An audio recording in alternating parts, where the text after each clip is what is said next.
Welcome back, guys. Justin won. The sexual harassment is dropped. 10 out of the 13 charges that Blake brought against Wayfair and Justin are gone, kicked out to the curb as they should be. So, guys, today is a day to celebrate. Yes, we have some charges that are still there, but it's a day to celebrate because she can't go around now. Well, we all know she will, saying that Justin Baldoni, she is all these mountains and mountains of proof and evidence that Justin Baldoni sexually harassed her. They are gone. She can't bring them to court anymore. She'll probably appeal, let's be honest. But this is a great day to celebrate, guys. Okay, so we have a lot to go over today. You guys voted on my Instagram story that you want to read the entire response from the judge. So we have 152 pages to go over today.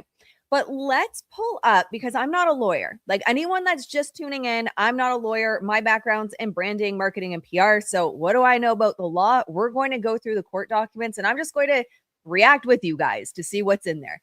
But let's go over a couple things first. We will pull up. No, let's do Not Actually Golden's video first. So we have kind of like a foundation of what's still in, what's not in. So let's start there. And then we're going to look at the next, we'll do the statements from both sides before we get into the actual order by the judge. But guys, it's a day to celebrate.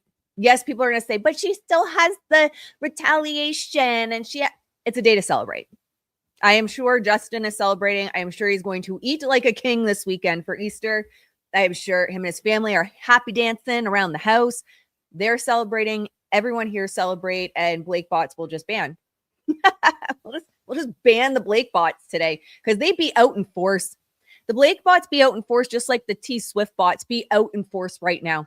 Sometimes I wonder, based on, this is a little bit of a side quest, based on how vile the bots are and the fandom on Blake Lively's side and Taylor Swift. I mean, birds of a feather.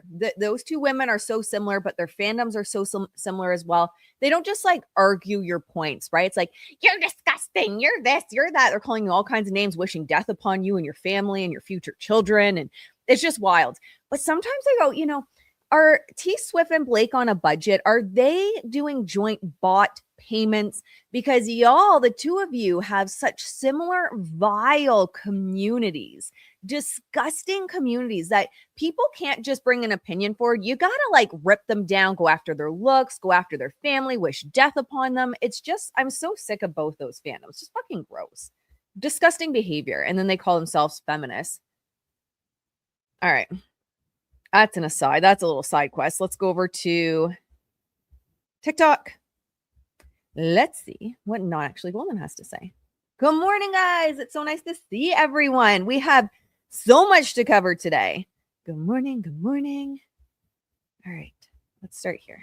Of course, it's a day when I feel like shit and look even more like it, but that's okay. Right before the 5 o'clock conference, Judge Lyman dropped a 152-page order on the dispositive motions. It is going to take me all night to get through it. It is 152 pages, and I'm already not at 100%.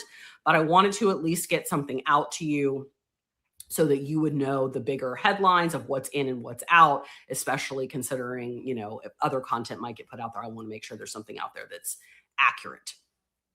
So everything on the left-hand side are all of Blake Lively's claims from the second amended complaint. These were all of her legal claims that she was making. On the right are which of those claims are still in the case and which of them are over. As you can see, only 3 of them are still left in the case and one of them only in sort of a halfway. Everything you see in red that says out, that means that the court has found that it is going to enter judgment in Wayfair's favor on that count, and that claim stops now. Wayfair has won those counts, and those counts are now over. To me, the big headline that should be the headline, at least in celebrity and other media, is that every single one of the sexual harassment claims is now out. The idea of a jury finding that Justin Baldoni or Jamie Heath sexually harassed Blake Lively is no longer a possibility because the claims for sexual harassment are gone. So that should be a huge takeaway, considering how much that has been the discussion of this case since the beginning.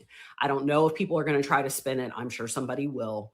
I'm sure somebody will say, well, there's retaliation left and there's protected activity, blah, blah, whatever. We'll deal with that when we get there. But you can feel comfortable. If I were sitting in a room with Baldoni and Heath and they said, can I be found responsible or liable for sexual harassment? I would say no. That is now no longer possible. That is done. Okay. So the things that are left are essentially retaliation. There's the FEHA retaliation, which is the California law, the retaliation, the definitions of some of the things and the way that California law treats retaliation is broader than it is under federal law, under Title VII. And I'm going to need little girl attorney to educate all of us, including me, on how that works, because I don't deal with that claim. I'm not a California lawyer, but that's why that one stayed in, because it looks like that covers more stuff than would otherwise be covered if it was just a Title VII claim. The aiding and abetting FEHA, which again is something they only have in California, where it's like, well, there was retaliation and you were helping. What the judge said was Abel and Nathan cannot possibly be personally liable for that, because even if they engaged in it, it was through their company tag. It wasn't them as individual people.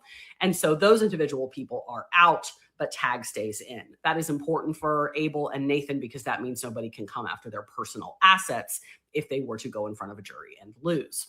The other thing that is still in is the breach of the rider, which is the 17-point list.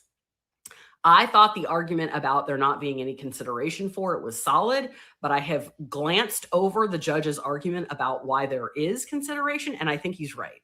So that one is still in. So breach of the 17-point agreement is still in.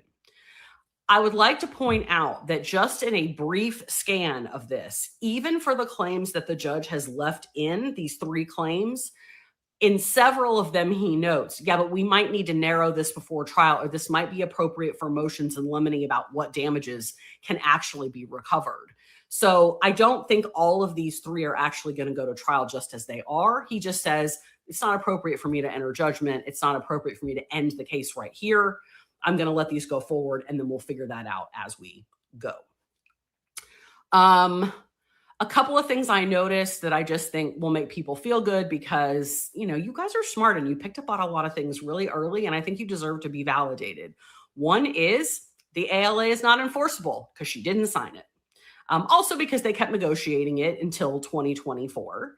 And also because, as it turns out, none of us knew until these motions were filed, there was an offer letter that had gone out at the beginning. So they didn't need the ALA to pay her and have her be under contract to do the role.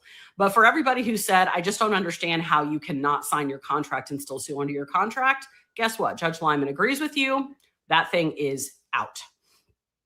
The other thing that I think was validating for me and will be for you is on the issue of whether Blake Lively was an independent contractor or an employee, because for Title VII, if you are an independent contractor, Title VII does not apply to you. It only applies to employees. So when he was doing the analysis of whether she was an independent contractor or an employee, that is largely a control analysis. How much control did the person have over their workplace? And there are 2 full pages in the order of citations to the PGA letter. So for all of us who saw that document and were like, holy shit, are you kidding me? This person's trying to claim they're an employee. Those pages are incredibly gratifying. I can't say I didn't really have myself married to any particular outcome. I did say as recently as yesterday, I thought this defamation claim would be out. That's the one about Freeman's statements. It's ridiculous. Of course, somebody can go on Megyn Kelly and talk about his client's case. So that one to me is not surprising at all. The failure to investigate, well, that is an interesting way that he got there. He's like, well, if there was no sexual harassment, because I've decided that none of those sexual harassment laws apply, then there was no sexual harassment to investigate. So you can't have failed to investigate. So there's a lot of stuff that's kind of domino effect like that. And as I go through the next, reading it and trying to match it up to the charts I had made before, I will try to explain all of that to you. But here's where we are. There are essentially essentially 2 claims left: breach of the rider agreement and retaliation under the California law. That's essentially what is left. Can the parties now try to settle knowing that there's only 2 claims left out of 13? Yes, they can. Maybe Wayfair will be more open to settling now that sexual harassment is off the table, right? And they know that they don't have to worry about there being a judgment somewhere by a jury that says they didn't do it. Judge Lyman has said the law says you cannot possibly be found responsible for sexual harassment under these circumstances. So that part is over. That will be interesting to see. Okay, I'm going to go read 152 pages. Ask me questions in the... Yes, we're going to also read 152 pages together. So next, let's look at...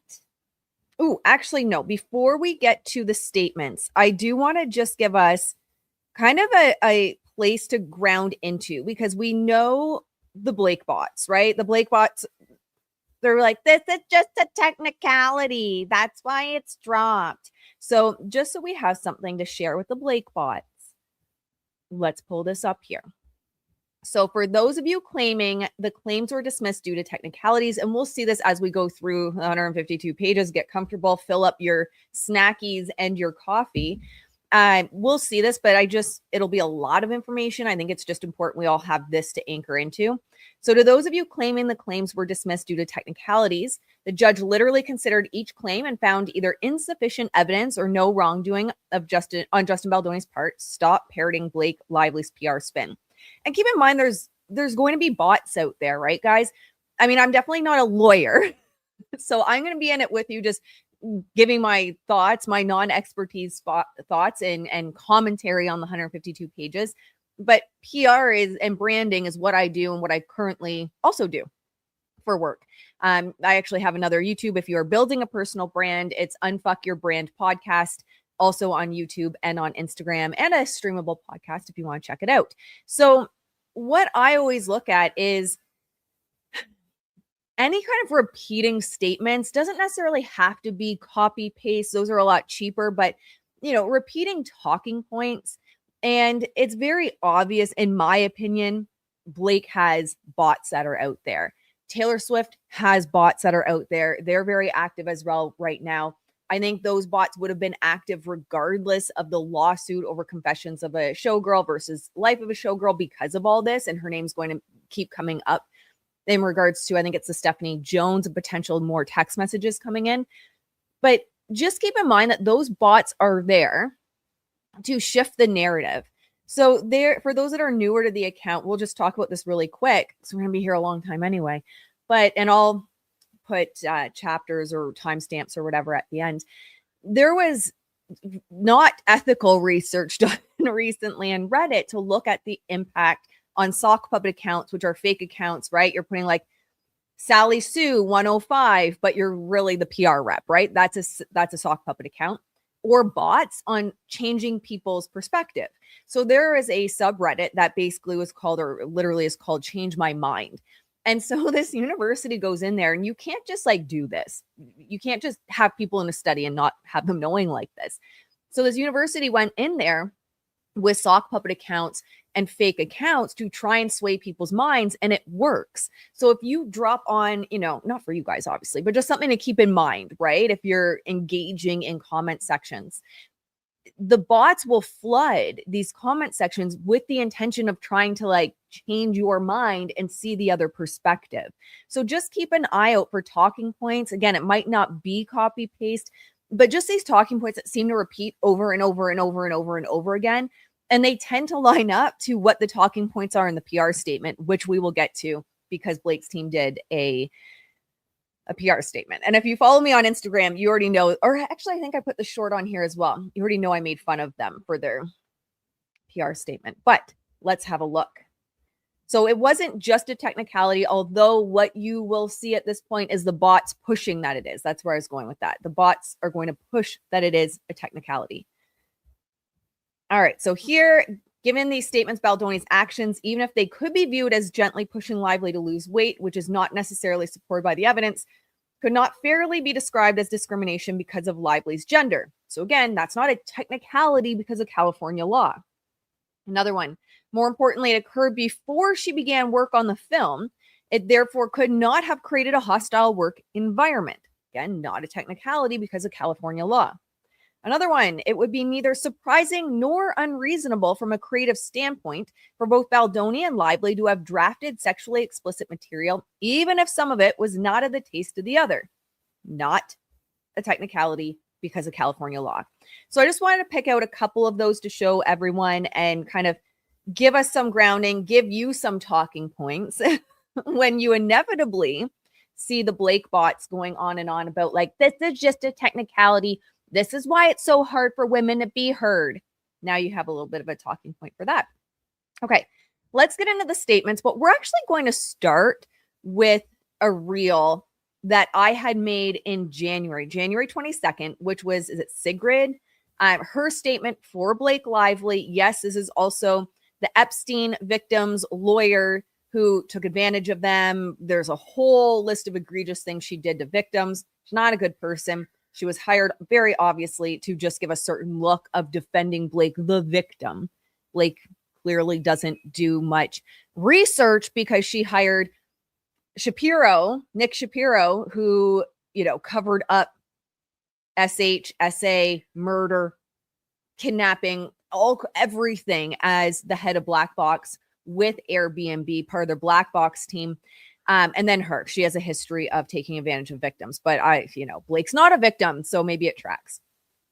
So this is January 22nd. So friends like Taylor Swift laid out in public. I mean, that's not comfortable for anyone.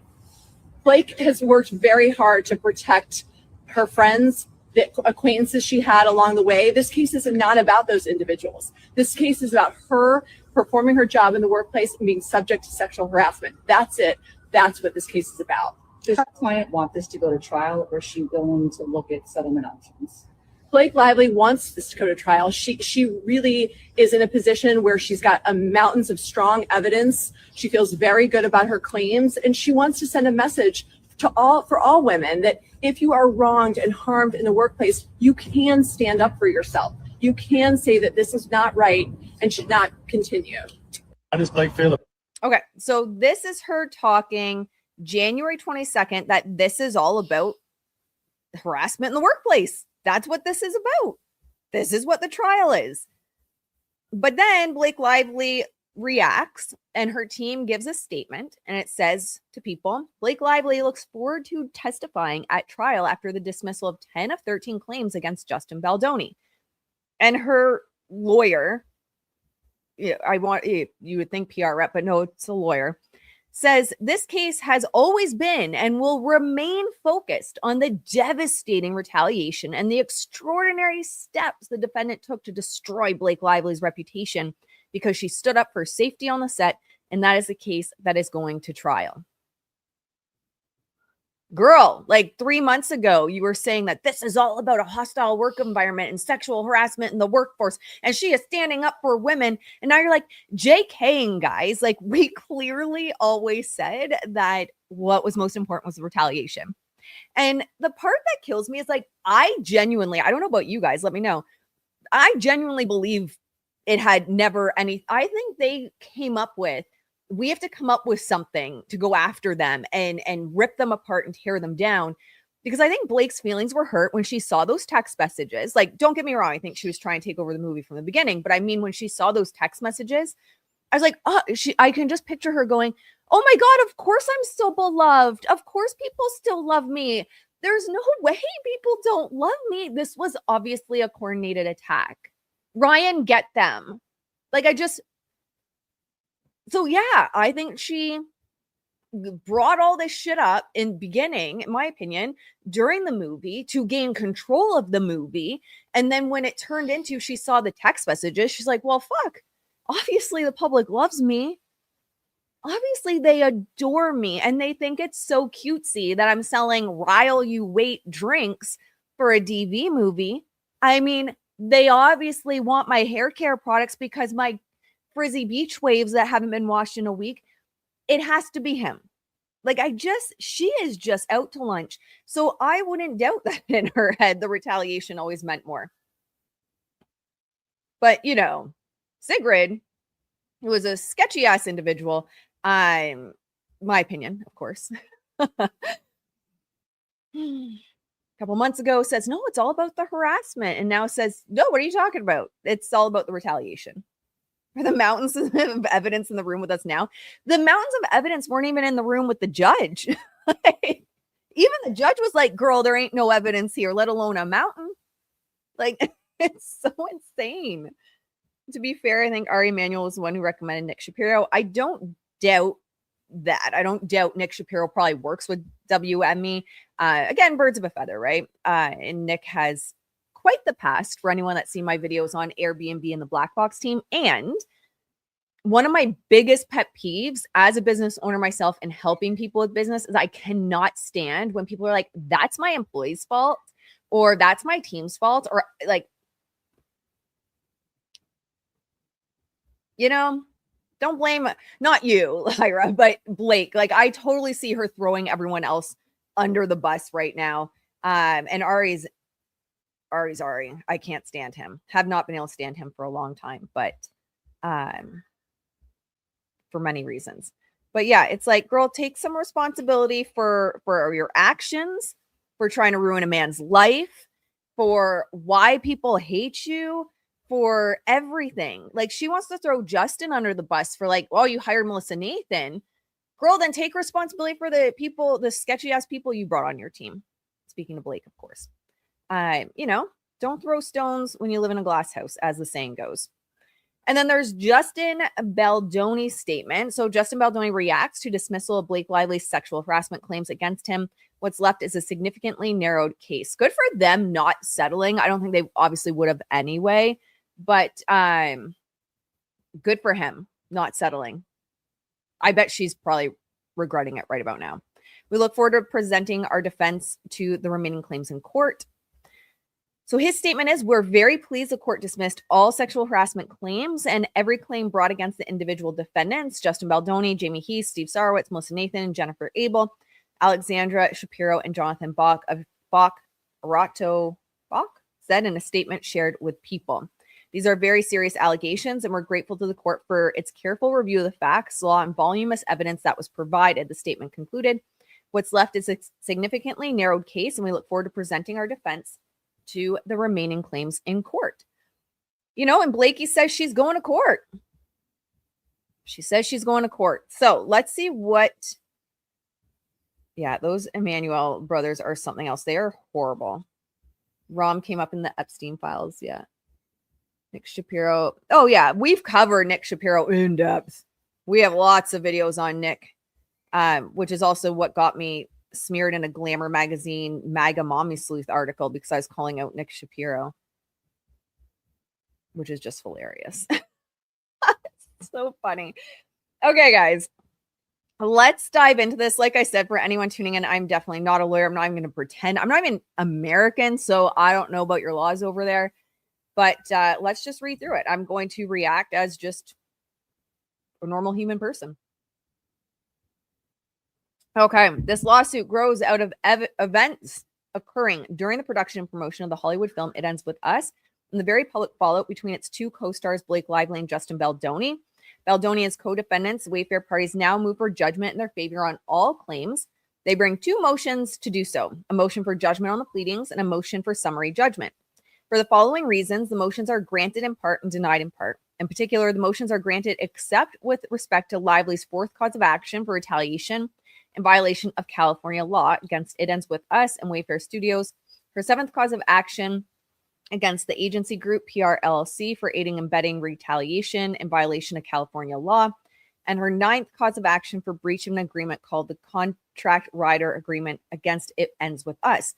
I'm anxious to see that because I genuinely thought that would be thrown out. I thought the same as Nag, not actually Golden, but she said she read that section and it makes sense to her now. She thinks the judge is right, but I still don't understand. Well, I guess we'll get there and see. Background. The following facts are described in summary form at the outset with a more detailed description of the evidence recited in the section in which it's relevant. The facts are undisputed for purposes of these motions, except where otherwise noted, and construed in Lively's favor as the non-moving party. The film at the heart of this lawsuit, we already know this, successful novel by Colleen. We don't need to read all that.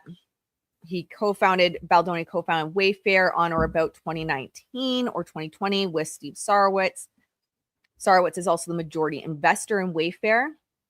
They both serve as co-chairs of Wayfair. Defendant Jamie Heath is Wayfair's CEO. Baldoni acquired the film rights to the film from Hoover in or about May 2019. In June. I don't know why I'm adding June there. We're making up apparently months today. In 2022, Wayfair incorporated It Ends With Us LLC to develop and produce the film. Later that year, after meeting with Baldoni in New York, Lively agreed to play the film's lead role, Lily Bloom. That was just a mistake for so many reasons. But her agreement to perform that role is documented in an offer letter dated May 4th, 2023. Filming began on May 15th, 2023. It stopped, however, on June 14th, 2023, in deference to labor strikes by the Writers Guild of America and SAG, which doesn't matter to Blake and Ryan because they apparently used their time off to rewrite the script. And then Blake played the poor me, poor woman card, if we remember, right? To Justin, like, poor me, poor woman. No one listens to me. No one takes me seriously. And then it turns out Ryan wrote it. So she's trying to guilt Justin. And that bugs me so much because she knows his values, his brand with Man Enough. And she was just trying to use that against him. Like, listen to women. Listen to me. No one listens to me. Please. And he eventually gave in. It turns out Ryan wrote it. During the first phase of production, all filming took place on a set in New Jersey, as described further below.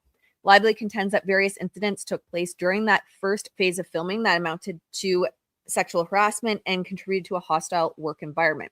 Several months later, on November 9th, 2023, in anticipation of the strikes ending and filming resuming, Lively's attorney sent an email to Wayfair and It Ends With Us movie listing a set of 17 items that they would have to address to remediate their alleged misconduct before Lively would agree to return to production.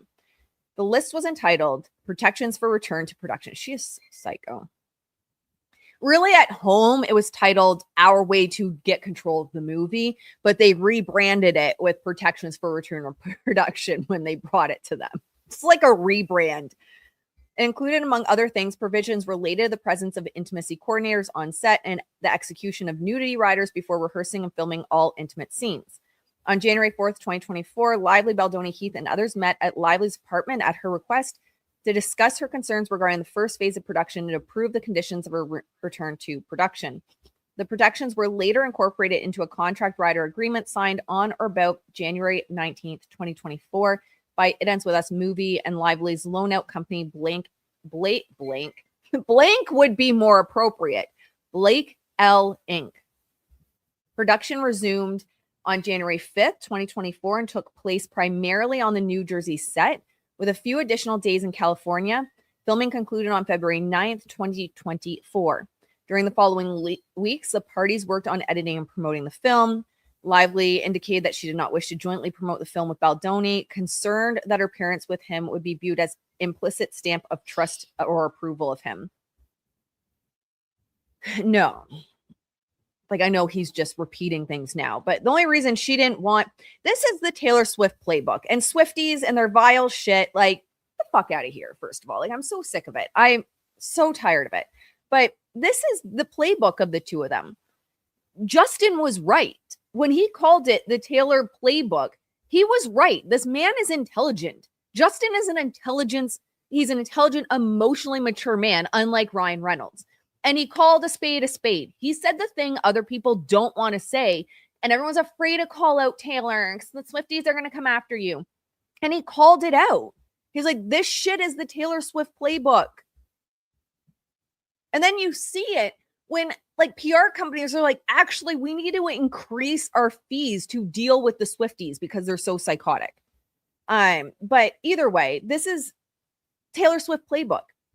You unfollow people on social media. You make a statement without having to make a statement. That's all it is. You make a statement without having to make a statement. You can no longer sit at our lunch table and then everyone in high school is like, pss, pss, pss, pss. Oh my God, why is Jack and Sally, they're not sitting together anymore? What happened? Oh, I heard that like Sally cheated on Jack at the party over the weekend.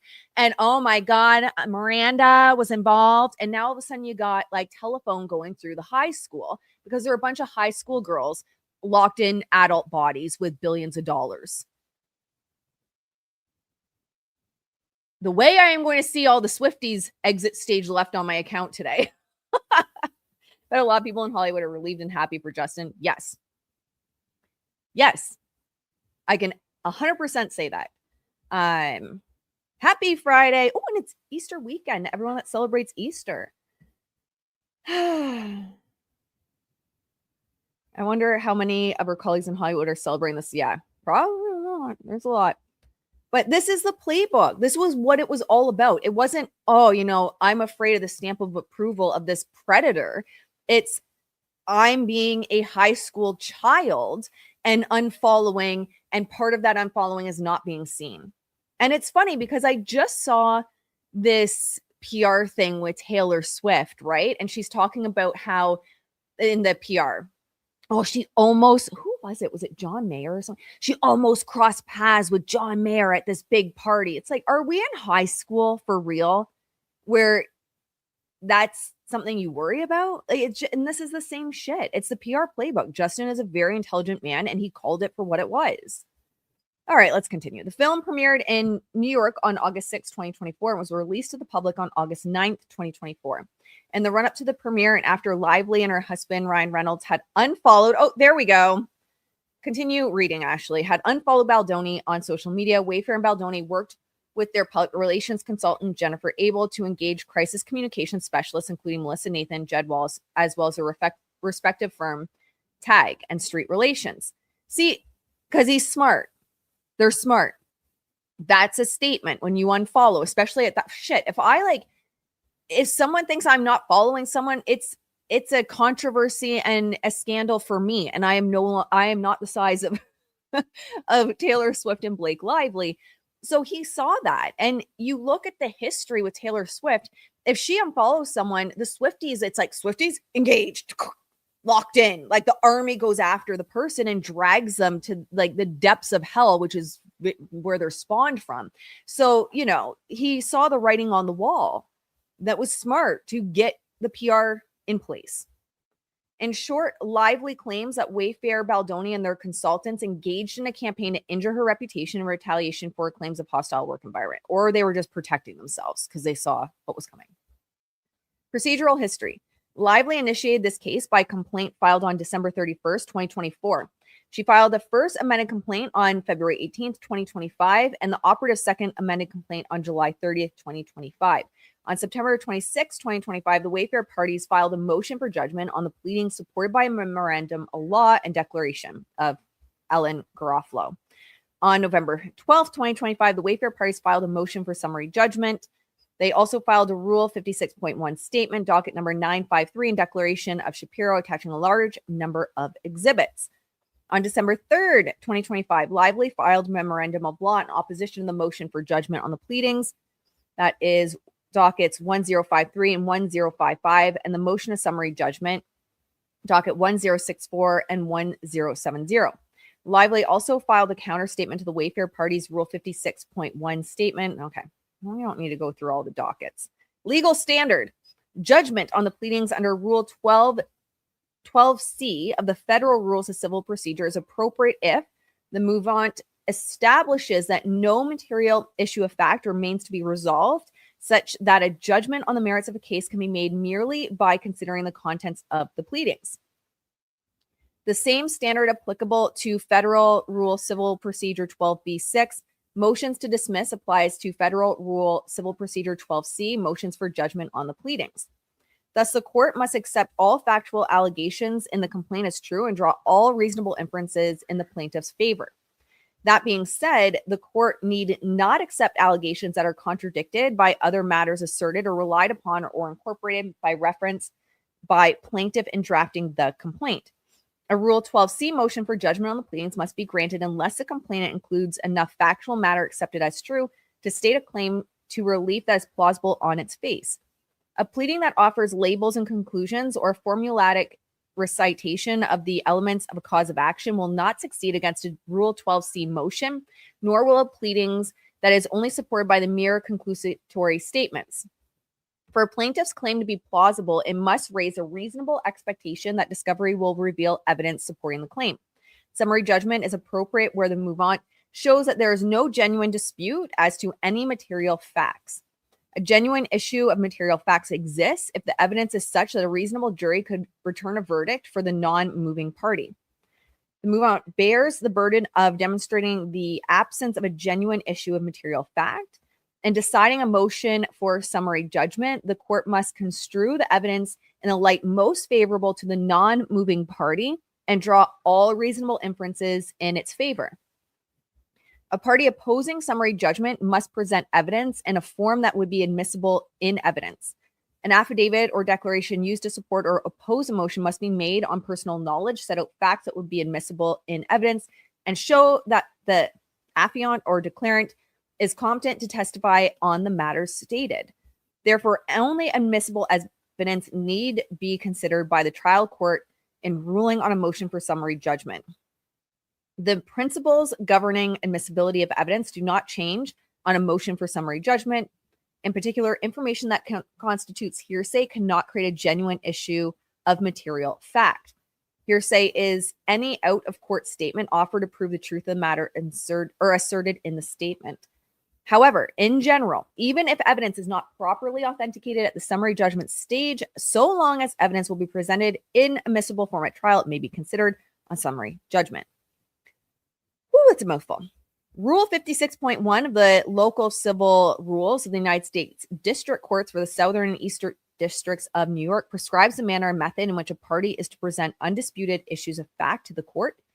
The moving party must annex to its notice of motion a separate, short, and concise statement and numbered paragraphs of the material facts as to which the moving party contends there is no genuine issue to be tried.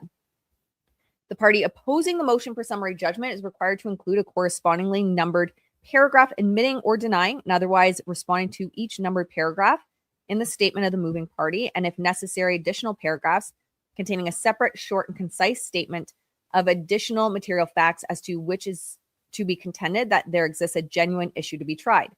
The statements must be followed by citation to evidence which would be admissible set forth by required by Federal Rule Civil Procedure 56C. The consequences of failure to follow these rules can be severe. Each numbered paragraph in the statement of material facts set forth in the statement required to be served by the moving party will be deemed to be admitted for purposes of the motion unless specifically controverted by a correspondingly numbered paragraph in the statement required to be served by the opposing party. A Rule 56.1 statement is not itself a vehicle for making factual assertions that are otherwise unsupported in the record. If portions of a Rule 56.1 counterstatement cite to no admissible evidence in support of its denials, the court is instructed to disregard those portions and deem the factual statements in the original rule, Local Rule 56. And then it just quotes some stuff there. Discussion. Lively brings 13 claims against the Wayfair parties. Number 1, sexual harassment in violation of Title V2 of the Civil Rights Act of 1964, 42 U.S.C. 1 against It Ends With Us movie and Wayfair. Number 2, retaliation, which is, I think, the one that's still surviving, right? Number 3, sexual harassment in violation of California Fair Employment and Housing Act. Number 4, retaliation in violation of FEHA. Is it FEHA? F-E-H-A. Number 5, retaliation in violation of California Labor Code 1102.5. It Ends With Us movie and Wayfair. 6, failure to investigate, prevent, and or remedy harassment in violation of FEHA, California Government Code against It Ends With Us movie and Wayfair. 7, aiding and abetting harassment and retaliation in violation of FEHA.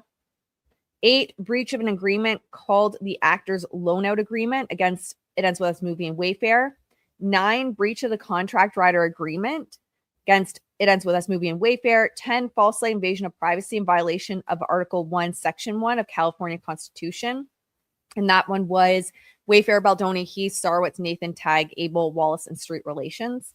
11, sexual harassment in violation of California Civil Code 51.9, and that's Baldoni and Heath. Like, can you even imagine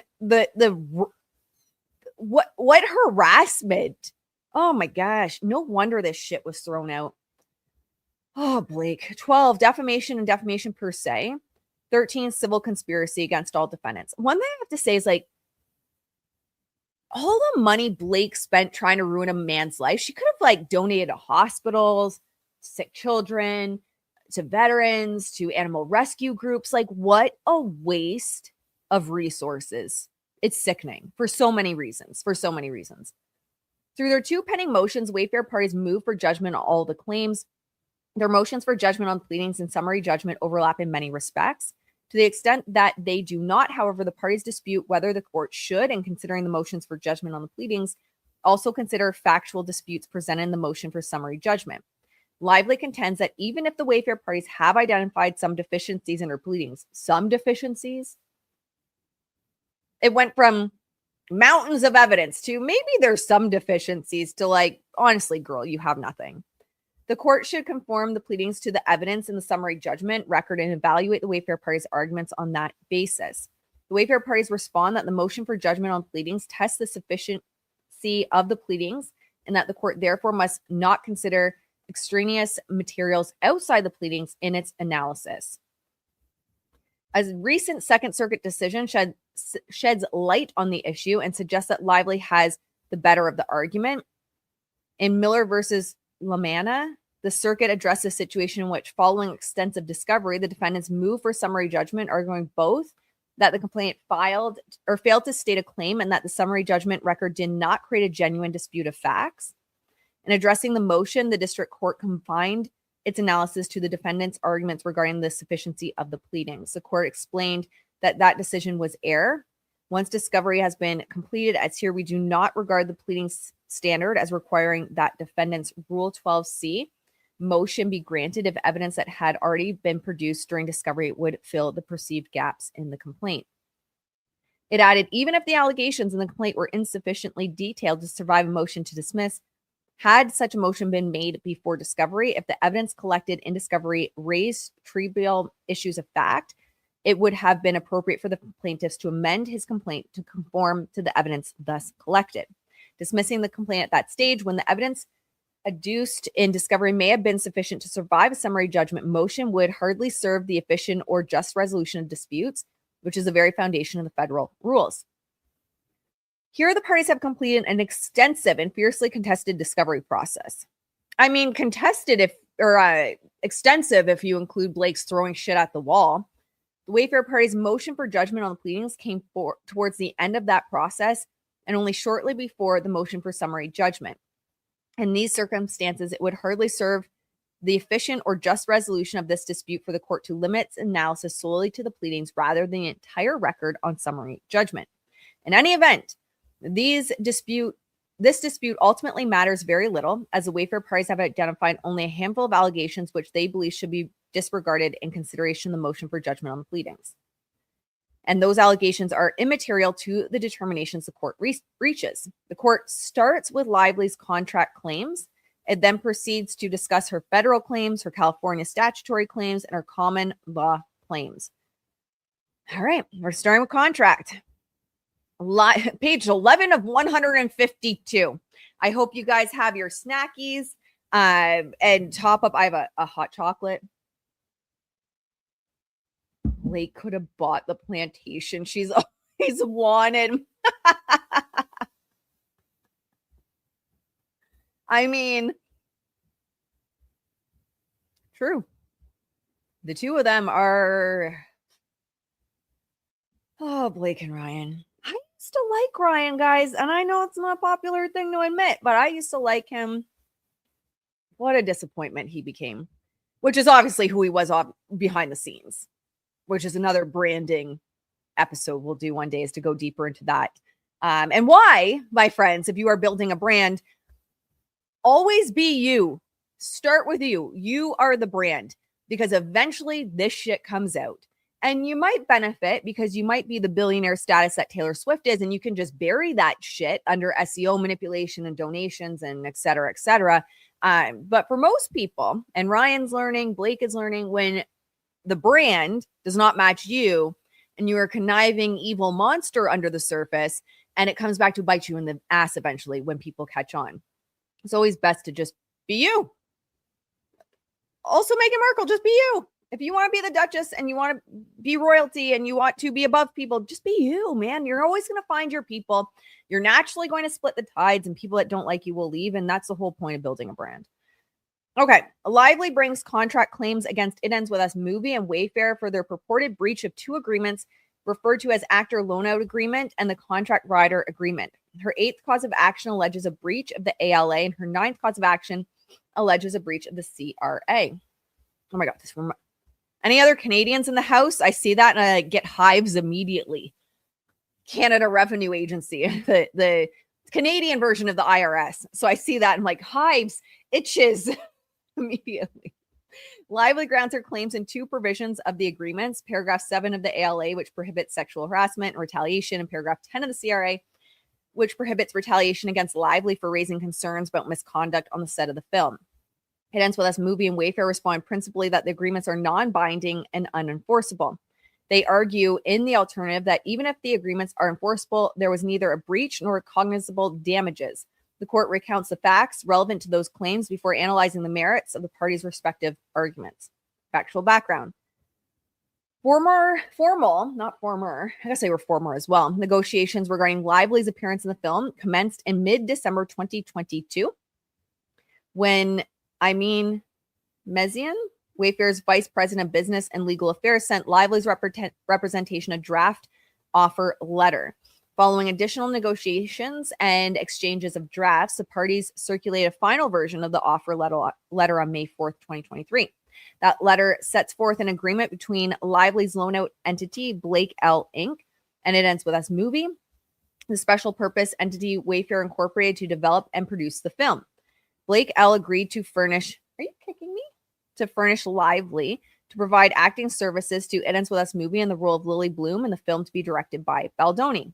Among other things, the offer letter specifies the timing and location of filming, Lively's compensation, her mutual approved rights over certain aspects of the production, and her credit as an executive producer. And Blakey was like, I see your executive producer credit and I raise you rights to the movie and director. She didn't tell anyone, right? She did the rug pull. She's like, I see your executive producer credit, and bitches, I'm going to be changing that to owning the rights and being director and, running everything in between. She's so sketchy, and she can't help but tell on herself. For any of you that have seen that interview where she talks about doing the rug pull, I always call it rug pull. They need a rug pull now in the next Deadpool, but where she does a rug pull, she admits it. She says, you hire me as an actress, but what I don't tell you is I'm basically taking over your movie once I sign on the dotted line or once you get me in the film. She admitted. She told everyone what she does. It states that Lively agrees to provide exclusive principal photography services for up to 6 consecutive weeks during the run of production. It contains no terms regarding sexual harassment. Paragraph 13 of the agreement, titled Conditions Precedent, provides that producers' obligations to artists shall be subject to the satisfaction of and full execution of artist, lender, and producer of an agreement in the form reasonably acceptable to all parties. In contemplation, wow. I hope I don't lose the internet or anything. It's super windy out. We have more storms rolling through. It's just been a stormy spring already. In contemplation of additional negotiations to follow, the offer letter also states that once we reach an agreement on the above terms, we'll be happy to distribute a long-form agreement incorporating the terms herein and other standard terms and the conditions to be negotiated in good faith. In good faith. Blake doesn't know what good faith is. 4 days later, on May 8th, 2023, Joseph Lanius, outside counsel for It Ends With Us movie, sent Lively's counsel a draft of the ALA, which would serve as a long-form agreement mentioned in the offer letter.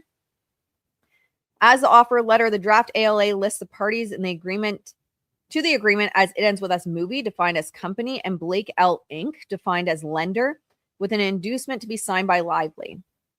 Wayfair, see, like right off the bat, to me, that just sounds like contractor, not employee. But, what do I know? Not a lawyer. Wayfair was not made a party or signatory to the draft agreement. The first section of the draft ALA is titled Conditions Precedent and provides that companies' obligations under this agreement are conditioned upon certain circumstances, including as relevant here. 1, companies' receipt of executed copies of this agreement signed by the lender and artist. Number 2, companies' receipt of the inducement attached here to and incorporated herein by this reference, fully executed by lender and artist. The draft ALA also contains an entire agreement provision incorporating certain standard terms and specifying that the ALA, including the standard term, constitutes the entire understanding of the parties hereto and replaces any and all former agreements, understandings, and representations relating in any way to the subject matter hereof. The ALA adds that no modification, alteration, or amendment of this agreement shall be valid or binding unless it is in writing and signed by both parties. Which Blake also thinks that, signing things are optional.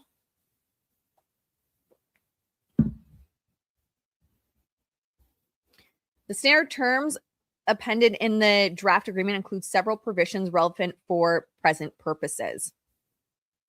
So section 4.3 titled Companies Breach states no act or omission of company here under shall constitute an event of default to breach. Okay, I don't think we need to go through all that. Governing law, non-waivers, lender and artist remedies. Yeah. So section 15.7 titled Limitations on Damages states in no event will any party hereto, company and or artist, be liable for, have any obligation to pay to the other consequential and or incidental and or special or punitive damages, all of which are expressly excluded, and company and lender and artist each hereby waive any right to recover any such damages from the other. Yeah. Paragraph 7 of the standard terms titled Sexual Harassment provides further provides that sexual harassment of any type is strictly prohibited and cause for immediate termination of this agreement by company. No employee shall be subject to sexual harassment by another employee during the course of employment. For the purposes of this policy, sexual harassment is unwanted conduct of a sexual nature, which adversely affects another person's condition of employment and or employment environment.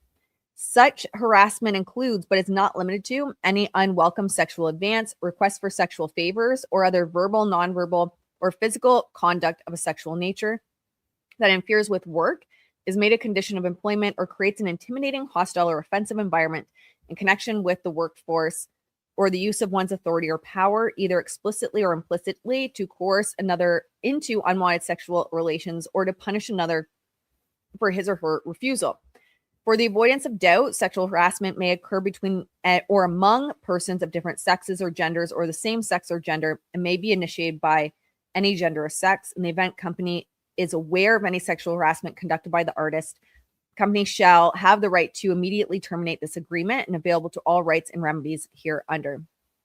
Something I've been thinking about a lot, I think we've talked about on the, yes, please like the stream while you're here. The fact I haven't been going live a lot recently is, always impacts YouTube. So liking helps. It takes 2 seconds to like. Thank you, my friends. One thing I was thinking is,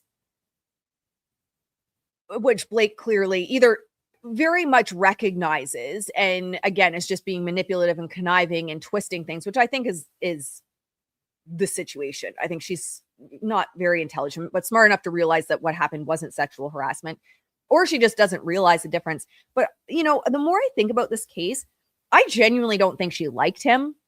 I genuinely think her and her little merry band of psychos thought he was weird for his spiritual beliefs, for his gratitude, for all of it, right? Like, how happy they tend to be. Look at all the positive side. Like, even Ryan made fun of them for cafe gratitude in Deadpool versus Wolverine. So I genuinely think the emotional intelligence of the Wayfair parties and Justin Baldoni, she saw as weird, which, always is a clue to someone when they see emotional intelligence as weird. So I don't think she liked him, but like, Blake, just because you don't like someone doesn't give you any right to destroy their lives, to take over their movie, to contort things into being egregious and malicious acts on set. You don't like, and I think some people in Hollywood, especially those that have grown up in Hollywood, it's just, I said this about Taylor Swift, Too bad. I want something, I take it. Too bad. I don't care who I'm stepping on. I don't like someone. I don't care if their life's ruined. And it's just disgusting to me. Whether, she genuinely doesn't know the difference between just kindness and giving a friendly hug and sexual harassment. And she couldn't use her big girl words of like, hey, I just don't do hugs.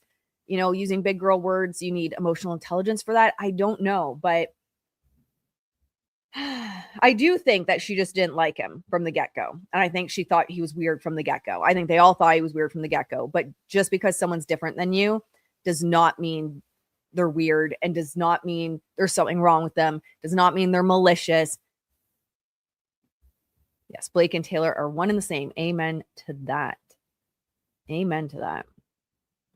The ALA was not signed when the first phase of filming began 1 week later on May 15th. Rule 56.1. In fact, although negotiations continued for more than a year, the parties agree that Lively never signed the ALA. On May 19th, 2023, Lively's lawyer sent Lanius an email stating, "Thank you for sending the long form. We will review and come back to you with our comments. In the meantime, since principal photography has commenced, until such time that the long form is fully executed, our client will continue to proceed in reliance upon the terms of the offer letter, with the understanding that lender and artists are now unconditionally paid to play for the acting fee of $1.75 million, and the conditions in paragraph 13 of the deal memo are now either satisfied or waived."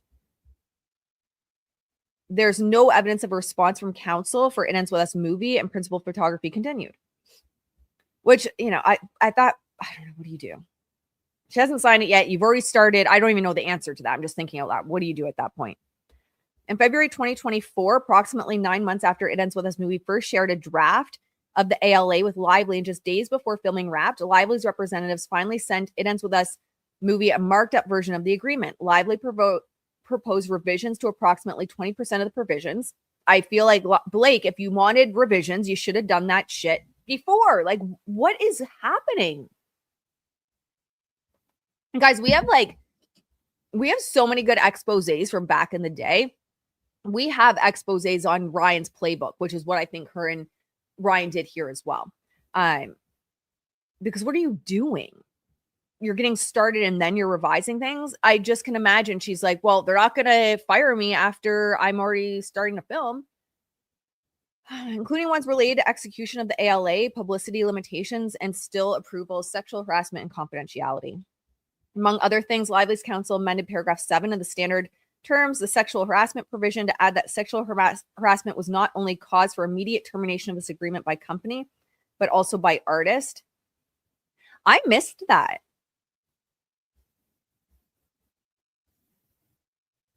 In February 2024. Interesting. Shapiro, X266 at XA6, I'm guessing X is exhibit. Counsel further added the following sentence to the conclusion of the paragraph 7. In the event artist is aware of any sexual harassment conducted by company, notwithstanding the terms of paragraph 16.6 below, the lender and or artist shall have the right to terminate this agreement, shall remain entitled to full compensation, and shall have the right to avail themselves of all rights and remedies hereto and under applicable law. This to me, and again, not a lawyer, what do I know? But it seems like she's already started filming. She agreed to the terms, starts filming. So what are you going to do? Get rid of her? And then she amends it to say, yeah, but also me. If I see anything sketch, then I can also terminate.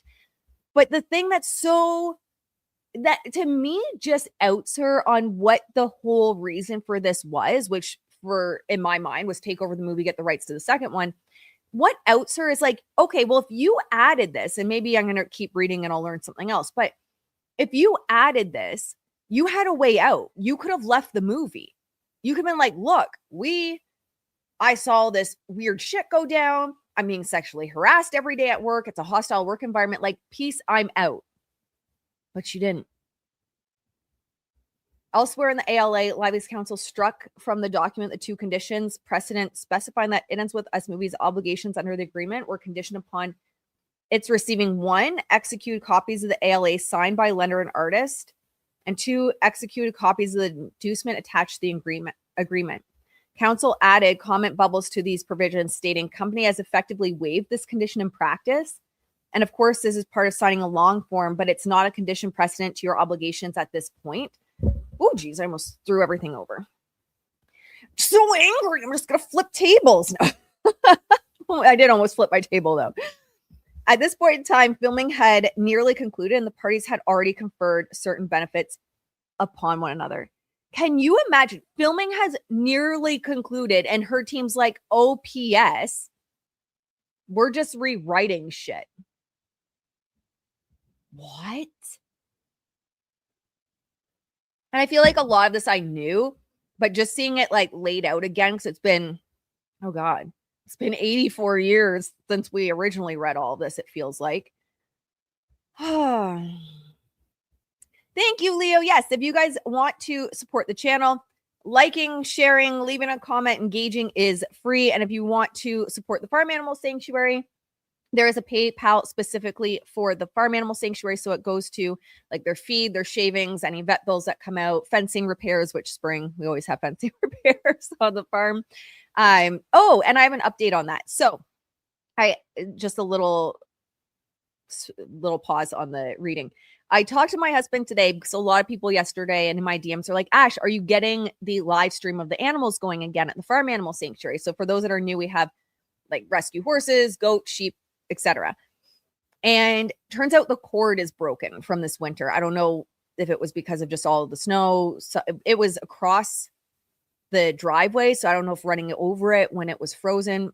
I don't know. But either way, we have to get a new cord, but we do plan, we did hear you guys, and we will get on it. Getting that video set up again of the farm animal. Okay, so Blake's crazy. She basically filmed the entire film and was like, P.S. I want to like completely change the terms. Oh, she's exhausting.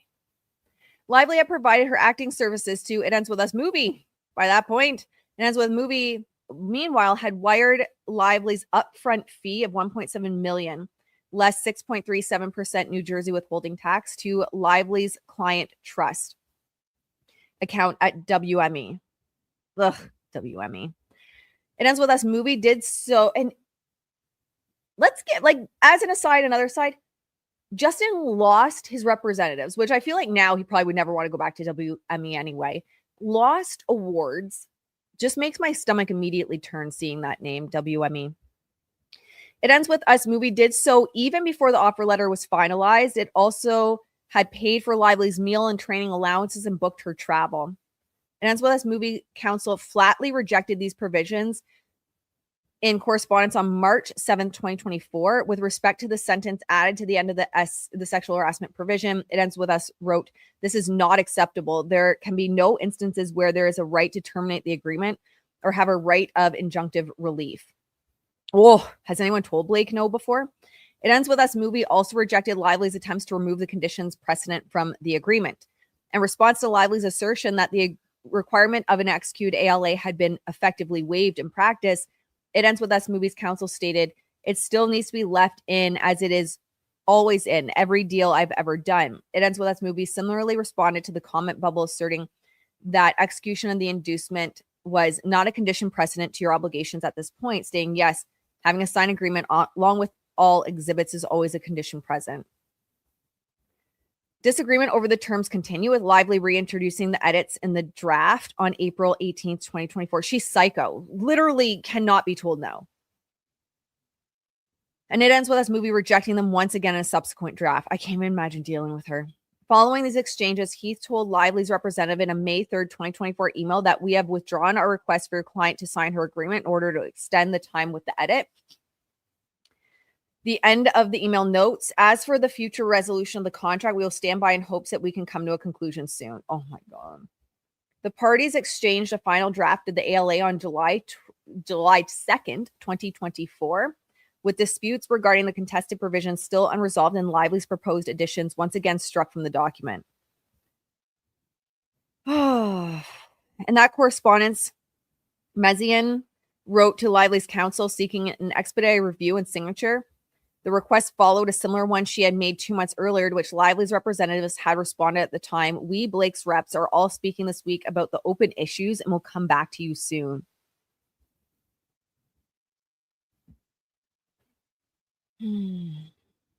Notwithstanding these and other requests, Lively never signed the ALA.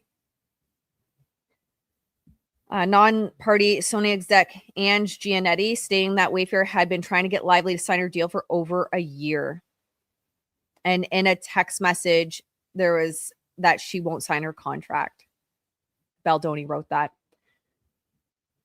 I don't even know what you do. Like, seeing it written out like this again, I can see where he and they would have been in a position of like, whatever, just sign this stupid 17-point checklist because we're doing this anyway. No, nothing egregious has happened.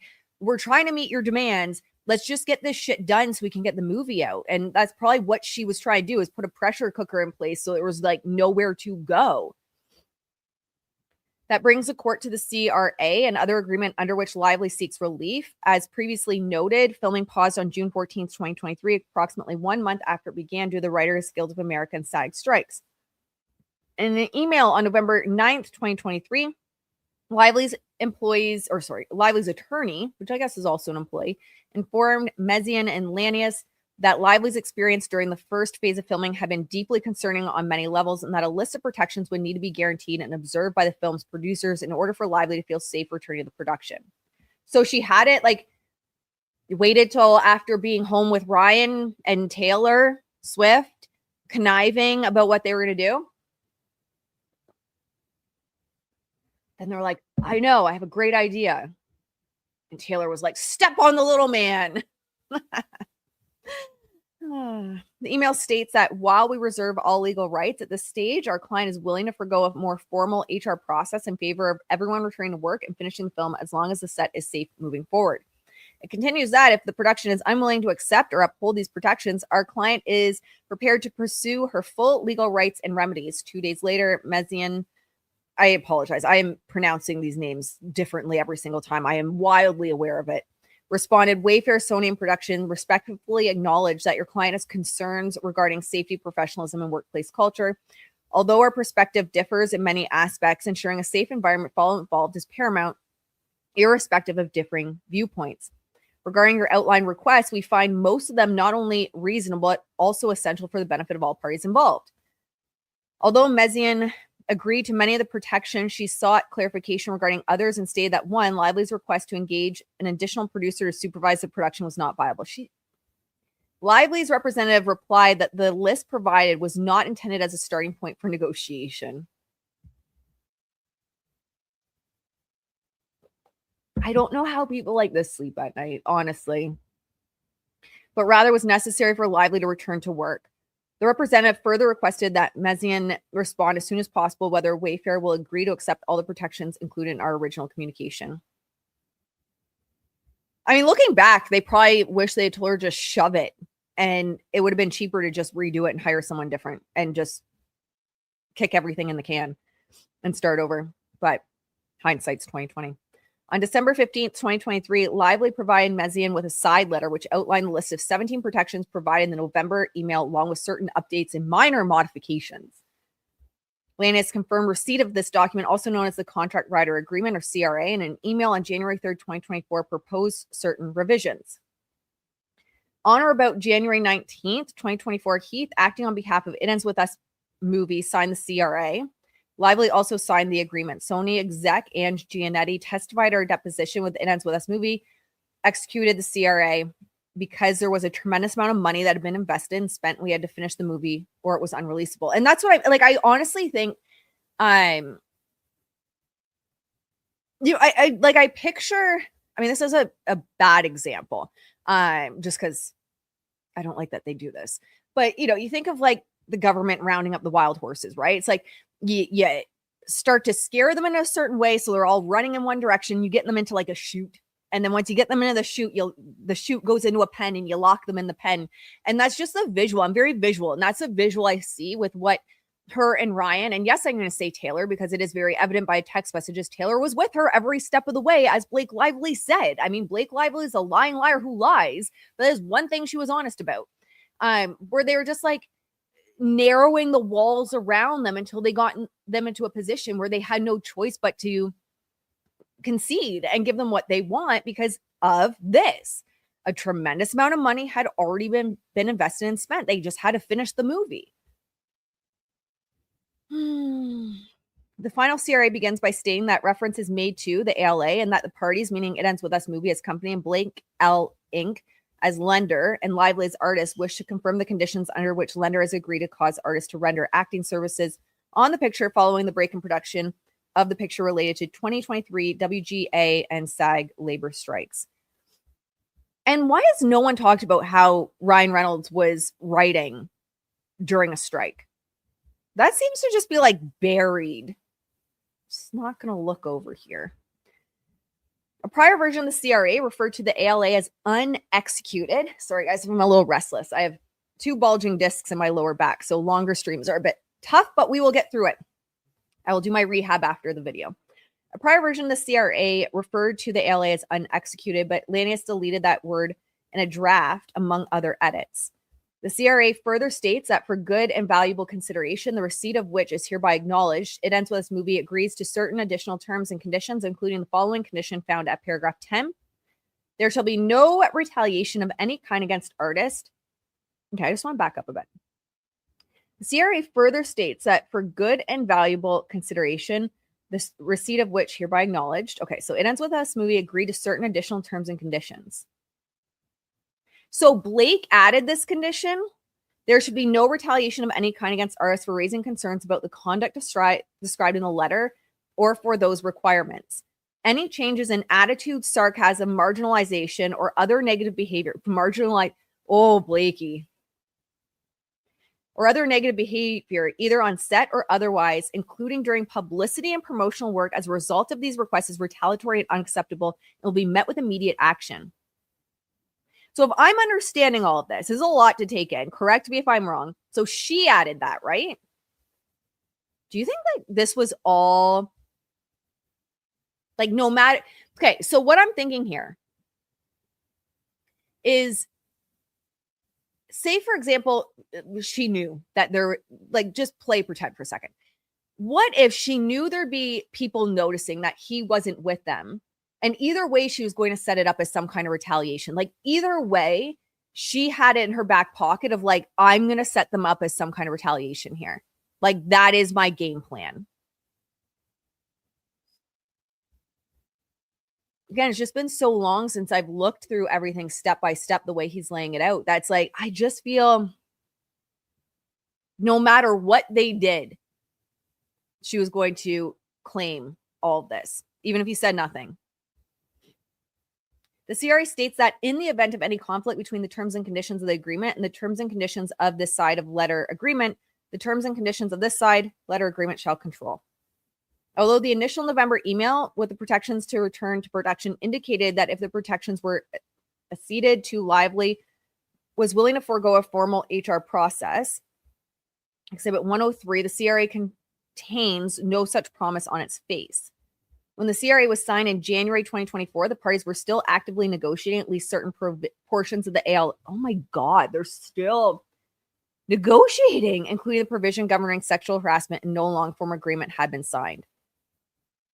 Like she needed this to be done. She's like, you are not moving me. My feet are in cement because I have every step planned of where we're going.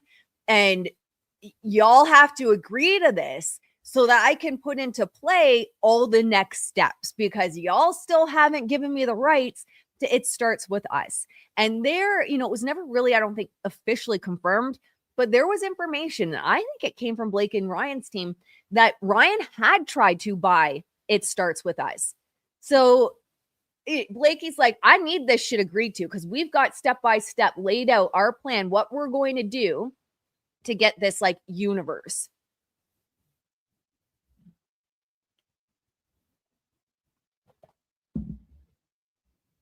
The ALA is unenforceable. It Ends With Us movie and Wayfair contend principally that the ALA was never validly formed and is unenforceable against them because the agreement contains conditions precedent, namely execution of the agreement and Lively's signing of the inducement. That did not occur. Lively responds that they are stopped from raising such an argument by their prior efforts to enforce the agreement and that in any event, they have waived the conditions through their conduct and in writing. Yes, for their cafe gratitude, as you like to call it, right? For their gratitude practice, which, by the way, is proven in research to help with flourishing mental wellness and bringing meaning to life. For those that don't know, my first career was in the mental health field, and positive psychology is something that I'm trained in and that I just adore. So there is a lot of research and psychological backing for gratitude practice, but Blake and Ryan wouldn't know how to give gratitude for something. Oh, I don't even know why I'm wearing my Fitbit.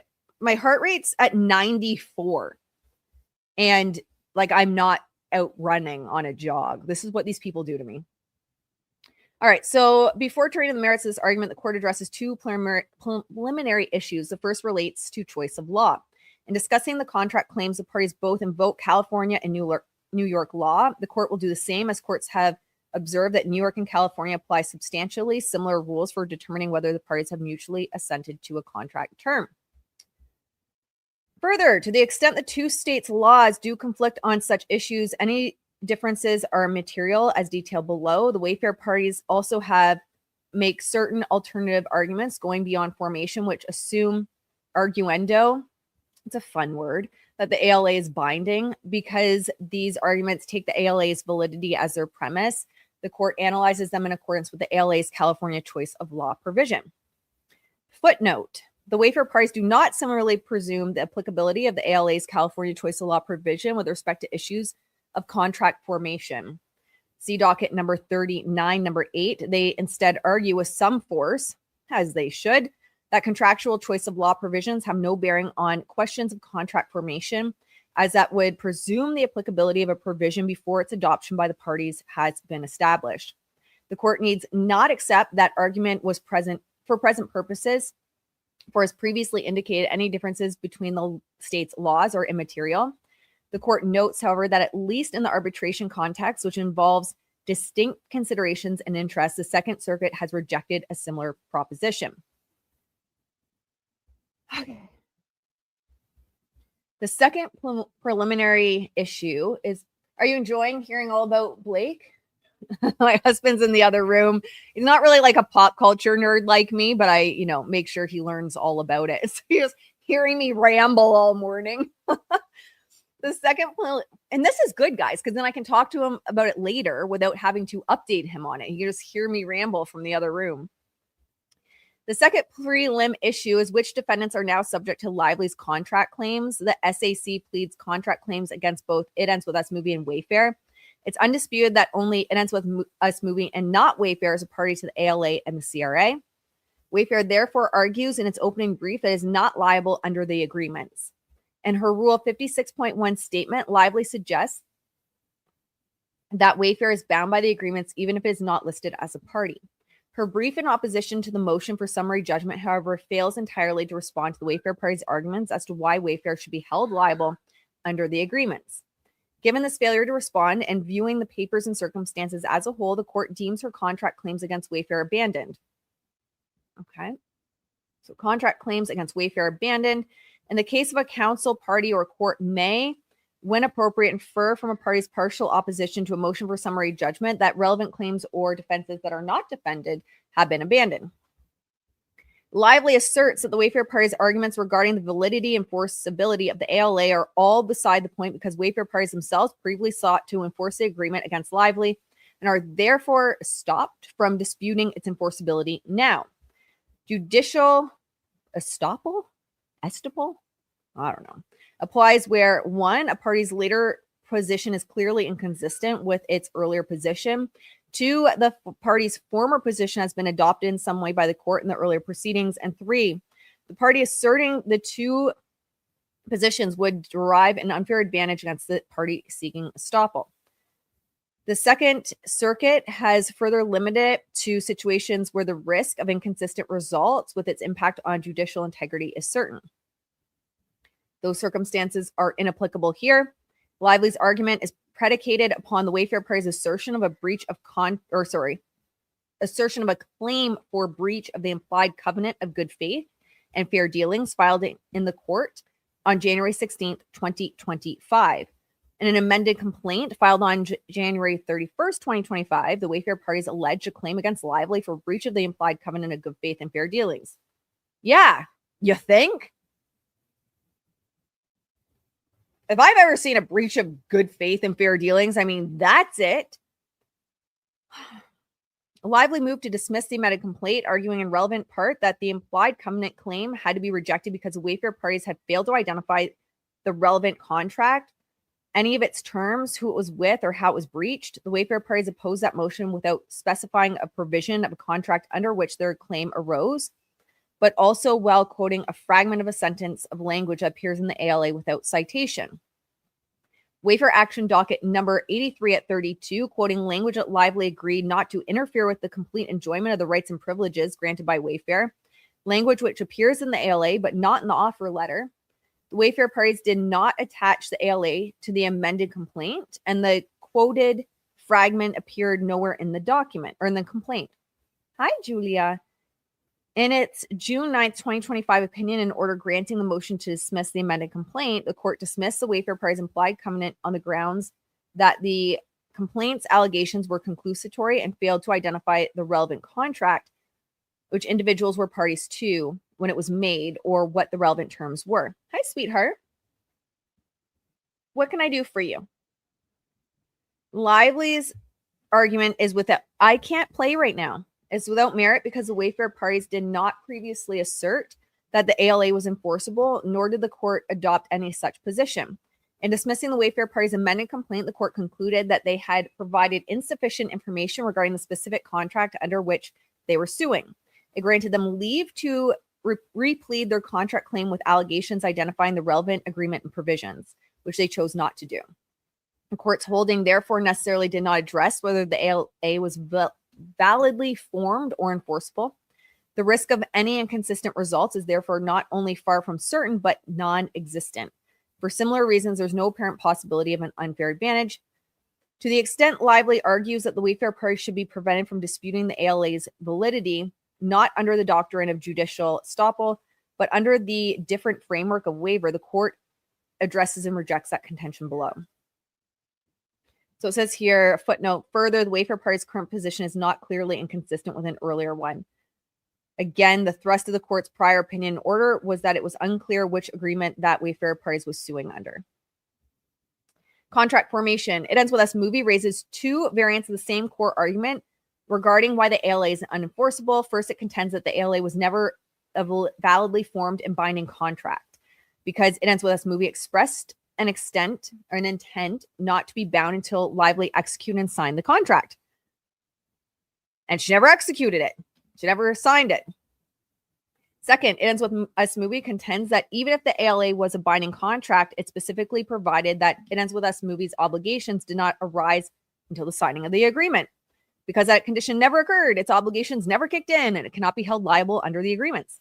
These two arguments therefore end up in similar places through different doctrine routes. The court will address both, turning first to the issue of formation. Holy moly. He was thorough with this. Okay, I don't think we need to read the law there. Let's go to here. Questions of intent to be bound often arise in situations involving preliminary agreements that call for the subsequent execution of more formal instruction or instruments. The Second Circuit has identified two types of such agreements.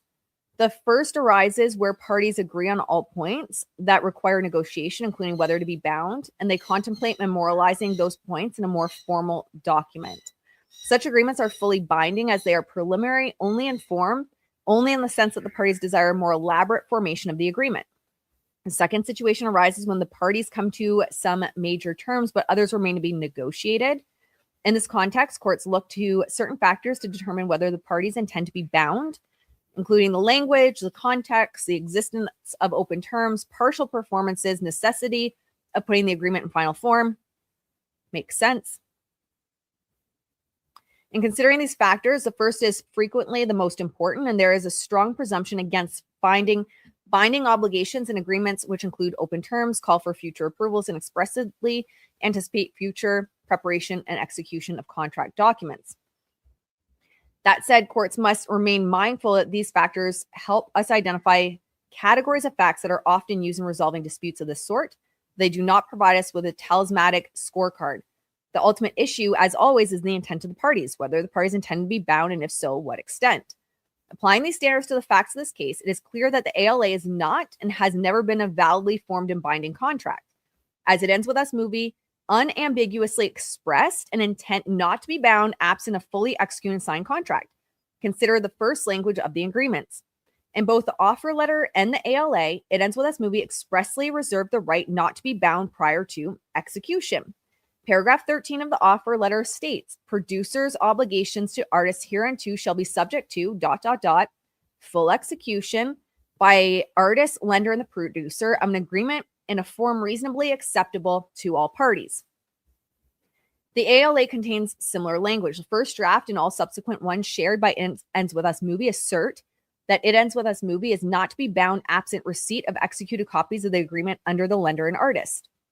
The ALA also states that It Ends With Us movie is not to be bound unless it receives the inducement attached hereto and incorporated herein by this reference, fully executed by the lender and artist. This express reservation of rights, absent assigned writing, is not one or two, but three different places, is compelling evidence that there was no mutual assent to the formation of a contract. That inference finds support elsewhere in the ALA. The agreement contains a merger clause, which specifies that the parties' agreement is expressed entirely in the document and that may not be modified, altered, or amended unless in writing and signed by both parties. The standard terms also contain a provision requiring amendments to be a written instrument executed by company and artist. The presence of such a merger clause is persuasive evidence that the parties did not intend to be bound prior to the execution of writing the agreement. Where a question of intention is determinable by written agreements, the question is one of the law, appropriately decided on motion for summary judgment. That is the case here. The written agreements include open terms, call for future approvals, and expressly anticipate future preparation and execution of documents. The message is clear. It Ends With Us movie did not intend to be bound prior to execution. Since in this case, intent can readily be determined by examining the agreements, summary judgment is perfectly appropriate, even if there was considerable partial performance. Look at that, Blake Bots. Has nothing to do with law in California. It's just the facts. She didn't sign shit. Actions meet consequences, Blake. Additional factors, including the context of the negotiations, confirm what the agreements on their face suggest. It Ends With Us movie on multiple occasions sought lively signature on the ALA, lively on multiple occasions withheld it. Those requests and that withholding were not meaningless. They evidence the parties' shared understanding that execution of the ALA carried with it legal consequences. Lively argues that her withholding of her signature suggests at most that the parties continued to disagree over a limited subset of terms. And she estimated 20%. Not that they disagreed over the formation of the contract in general, but 20% of an agreement's provisions is not an insubstantial amount. And the specific provisions at issue also are not insignificant or immaterial to issues of formation. So one of them there, paragraph 7, which prohibits sexual harassment and retaliation. She contends that the parties' disagreements over paragraph 7 centered on her right to injunctive relief, which is not at issue here, and that there is no evidence the parties disagreed over the rest of the provision.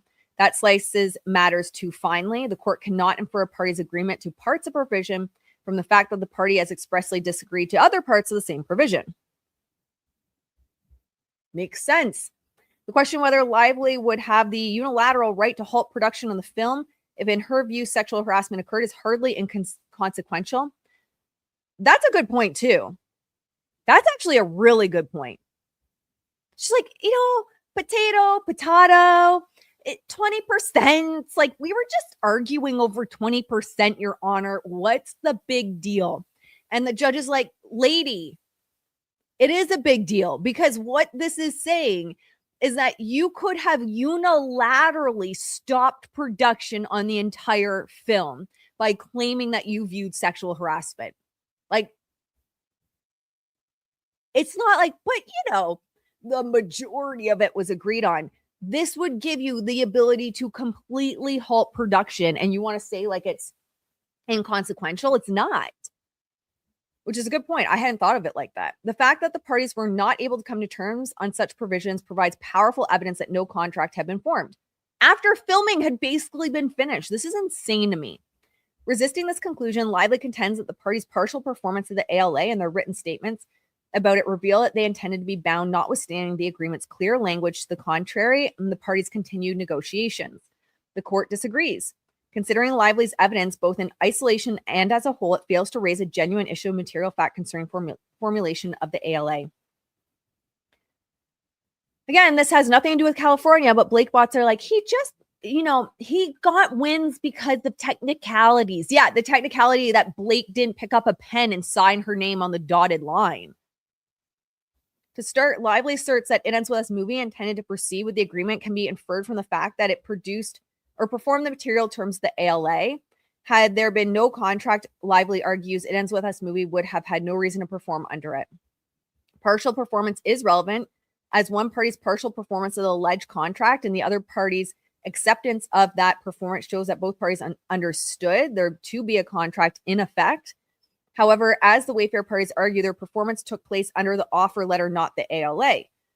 After filing began and well before Lively responded to the Wayfair parties' draft of the ALA, Lively's counsel stated to the It Ends With Us movie that because principal photography commenced until such time that the long form is fully executed, our client will continue to proceed in reliance upon the terms of negotiated deal memo. So yeah, we will proceed based on what we've already negotiated. Oh, for the love of God. It Ends With Us movie did not respond and thus tactfully accepted that position, treating the offer letter as a binding agreement. Lively cites It Ends With Us movie's conduct after it circulated draft of the ALA, but each act was consistent with the offer letter. Lively cites its payment to Blake L of meal and training allowances as proof that It Ends With Us movie performed under the ALA. Offer letter also provides such allowances. Lively also observes that It Ends With Us movie chartered a private plane for travel. Can you she got a private plane, her meals, like whatever Blake wanted, Blake got. And it still wasn't good enough. The offer letter requires It Ends With Us movie to provide private round-trip air transportation for Lively during shoots outside of New Jersey and New York. The parties conduct during filming therefore reinforces that Lively's counsel made explicit that the parties would perform under the offer letter. As for the parties' post-filming conduct, Lively argues that she was paid after the film's release in accordance with the generous contingent compensation arrangement under the ALA rather than the offer letter. But a party can provide a more generous benefit to a counterpart in anticipation that an agreement will be reached without at the same time committing itself to all the terms in a written agreement before the agreement is reached. Blake really thought she was doing something holding back that signature. That's the case here. There's no evidence that It Ends With Us movie provide those benefits because it believed that was bound by the ALA. By the time of post-production, Lively had repeatedly rebuffed It Ends With Us movie's entities for her to sign the ALA. It Ends With Us movie also had repeatedly and unequivocally rejected Lively's counsel's attempts to strike the execution language from the agreement.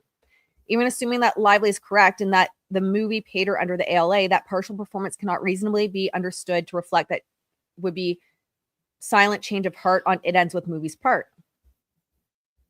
She also relies on certain statements made by the parties during negotiation as further evidence of their intent to be bound. Oh, she's insane. These likewise fail to raise a triable issue as they cannot fairly be read to carry the implications Lively assigns to them. First, Lively points out that when her counsel sought to strike the conditions precedent of the ALA on the grounds that they have been effectively waived in practice, It Ends With Us movie's counsel responded that the condition should still remain because they are always in every deal I've ever done. Shapiro posted that exhibit 267 at 2.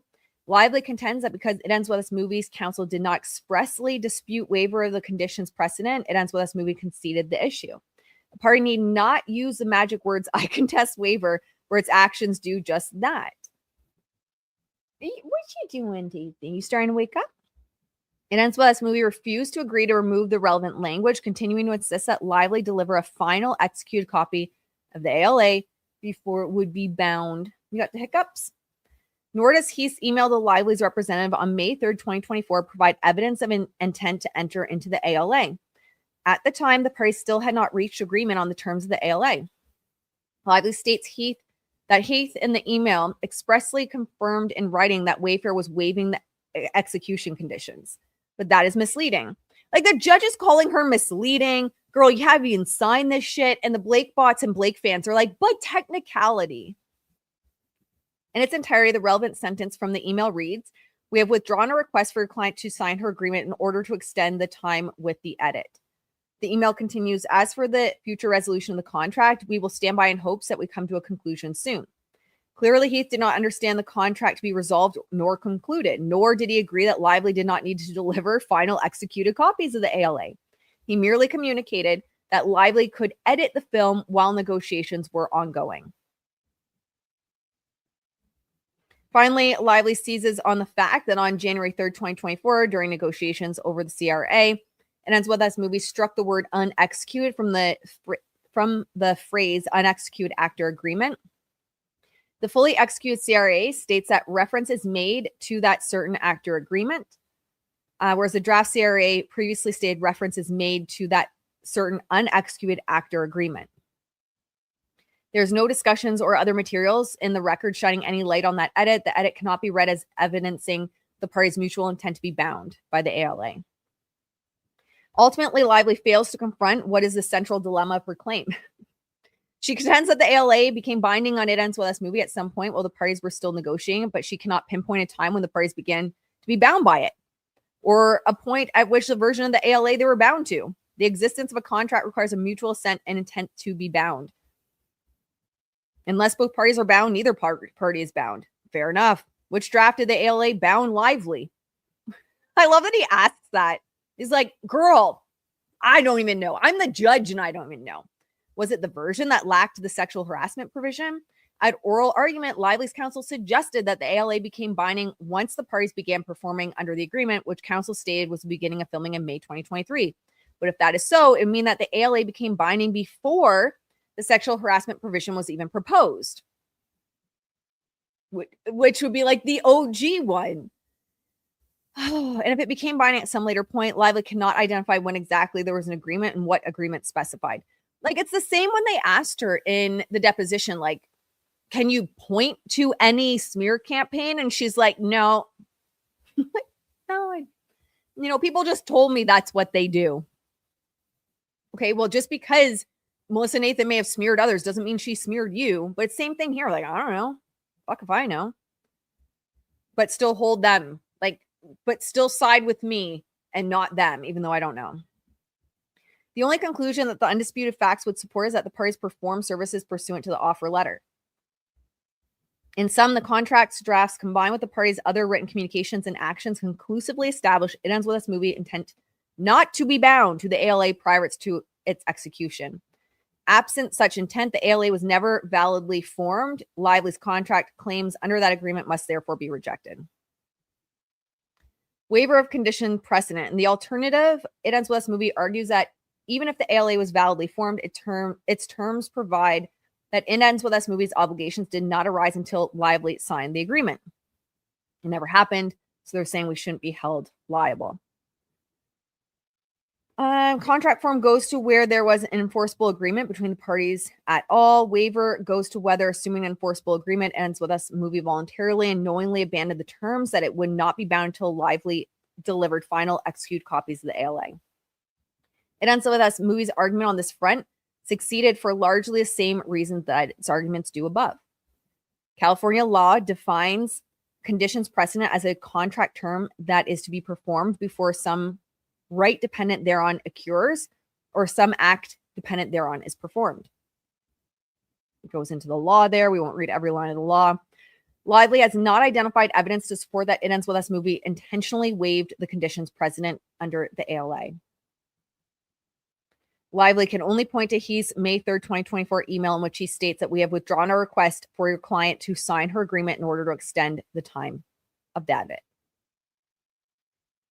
And as previously explained, Lively takes that email out of context.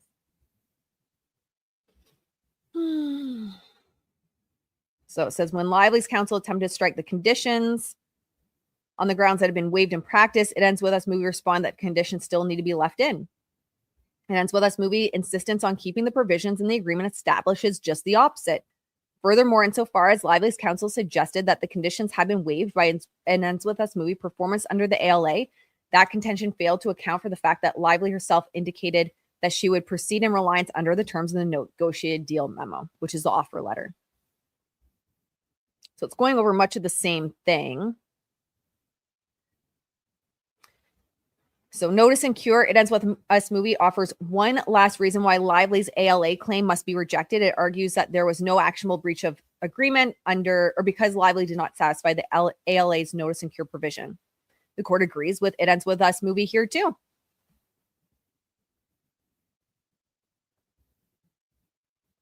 She never signed it.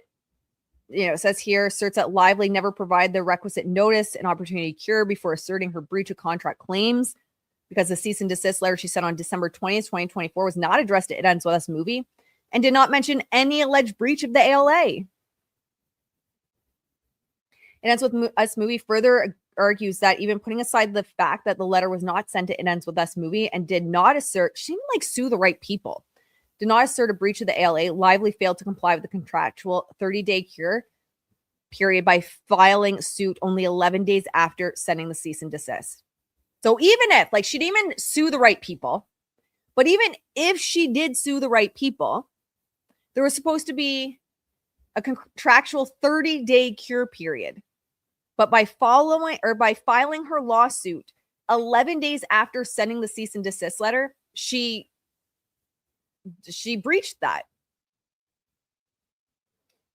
Once again, not a technicality. Like, Lively responds that Ends With Us movie waived this defense by failing to plead it as an affirmative defense to its answers. He says Lively's argument lacks merit because her failure to comply with the notice and cure provision in this context is not an affirmative defense.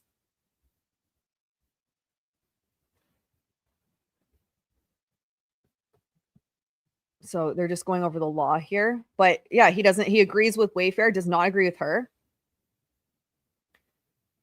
They go into some law around this like 30-day cure that was supposed to be there. And he's basically just saying, like, you were supposed to give 30 days. You didn't.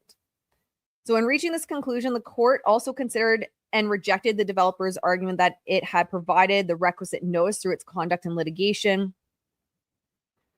The court disagreed, finding that the developer had failed to comply. Oh, this is an old or a different case. The same conditions apply here, though. The ALA expressly defines company's breach as arising only where Lively first notifies It Ends With Us movie of the alleged breach and provides 30 days from receipt of that notice to cure. The unambiguous language means that there can be no finding of breach, a necessary element of Lively's case, unless she first establishes compliance with the notice and cure provision, because it is Lively who bears the burden of demonstrating It Ends With Us movie's breach. It Ends With Us movie did not need to specify or specifically identify the notice and cure provisions as an affirmative defense in its answers. It therefore did not waive relevant or reliance on the provision by failing to do so. So they're just going into more law. The court therefore turns to whether Lively satisfied the notice and cure provisions in the ALA. She did not. Lively also initiated this suit the very next day, depriving It Ends With Us movie of its 30-day opportunity to cure.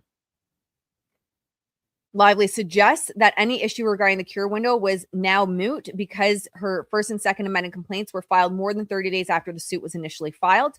But Lively's amended complaint simply alleged the same breach of contract claim alleged in her initial complaint.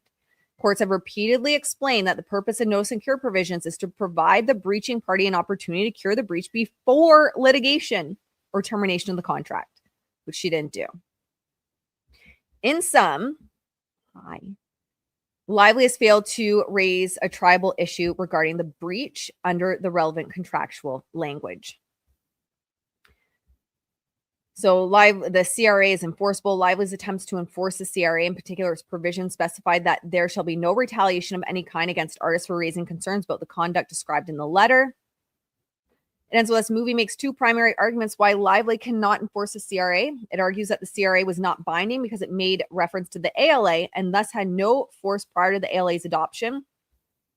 Second, It Ends With Us movie argues that the CRA was not supported by consideration. Neither argument has merit. The court starts with It Ends With Us movie's argument regarding consideration. So they're getting into contractual formations, the manifestation of mutual assent, and exchange of bargain for considerations. They're getting into the law. We'll just zoom past the law. It says a promise to perform a pre-existing legal obligation cannot constitute new consideration, as such a promise is not in any sense bargained for or given in exchange for a new counter promise.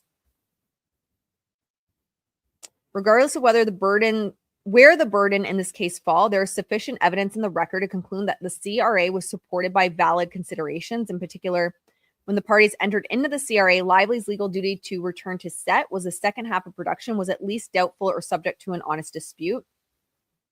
The offer letter only agrees by which she was bound to perform, required her to provide exclusive principal photography for 6 weeks. It was paused for 1 month for the Writers Guild. By its term, the offer letter did not oblige Lively to commit to more 6 consecutive weeks. Oh, interesting. Her duty to continue with filming at that point on a different schedule than the one previously agreed to was therefore subject to at least some uncertainty. That's interesting. Her agreement to resolve that uncertainty by returning to set constituted valid consideration. That is what the CRA, in fact, recites. It states that the parties wish to confirm the conditions upon which Blake has agreed to cause Lively to render acting services on the film following the break in production. The clear implication is that absent agreements to the condition, Blake L. would not cause Lively to return to set, but because it was unclear whether Blake L. had an obligation to cause Lively to return to set and whether Lively herself had such an obligation, the CRA was supported by valid considerations and is binding. It ends with Us Movie also argues that the CRA is non-enforceable because it makes reference to the ALA and the ALA was not executed. That argument has no great merit. The CRA states that it shall be deemed incorporated into the ALA. The CRA also states that in the event of a conflict between the CRA and the ALA, the terms of the CRA govern.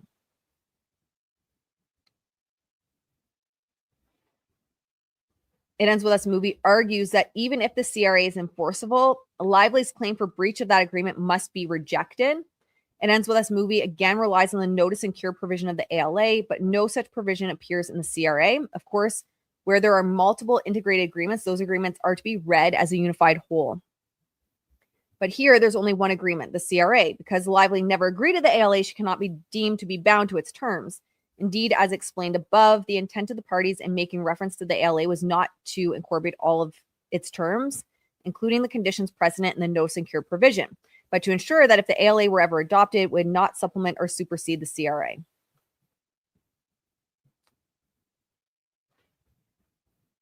The parties refer to the ALA. They did not refer to the draft unexecuted ALA of a particular date. It ends with Us Movie also argues that Lively's claim under the CRA fails because she cannot prove damages. I don't even think she's she was at that Glossy Pop or whatever it is event bragging about how much money her business has made. Like, where are the damages then? It ends with Us Movie makes 4 arguments in this respect. Lively cannot recover consequential damages or what California law calls special damages under the limitations on damages clause of the ALA. Lively cannot recover emotional distress damages for breach of contract. Number 3, Lively alleged contract damages are improperly duplicative of her alleged statutory damages. Number 4, Lively cannot recover damages for the lost profits or royalties of 2 entities she controls, Blake Brown Beauty and Betty B Holdings LLC, for lack of standing because such damages are speculative. Yeah, it's speculative. And why are you're just throwing everything into the pot. It's like all my failing businesses I'm just going to throw in. To begin, the Wayfair parties argue that nearly all of Lively's asserted damages are consequential or special damages. This argument fails for the same reason that the notice and cure argument above fails. No analogous provision appears in the CRA. The parties never agree to the ALA. They are not bound by it. Second, ends with Us Movie argues that under California law, a party cannot recover damages for emotional distress, including distress from loss of reputation as a result of a breach of contract. There may be some question with respect to the reach of that doctrine and its applicability here. The court need not reach that issue, however, as Lively does not ground her opposition in summary judgment on the basis that she is solely entitled to damages for emotional distress and loss of reputation. Third, It Ends With Us movie argues that Lively's contract claim is improperly duplicative because she seeks recovery for the same damages under her statutory causes of action.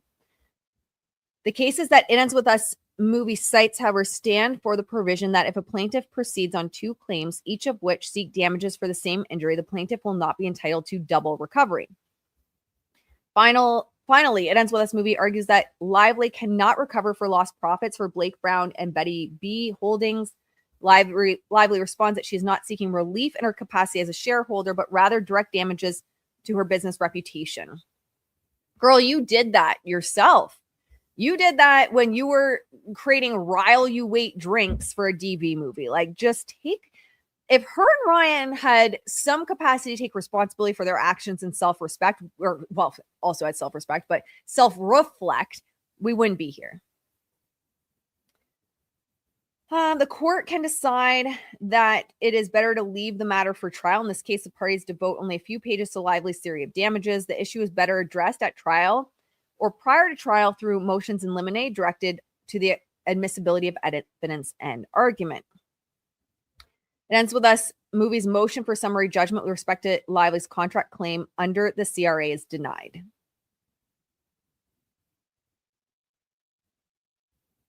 All right, so that's one of the ones going to trial. I'm just going to pause for a minute, guys. My back's bothering me quite a bit. I'm just going to get up for a hot second to move around my back, and I'll be right back. Just give me a second to move my back around. 1 second.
All right, guys.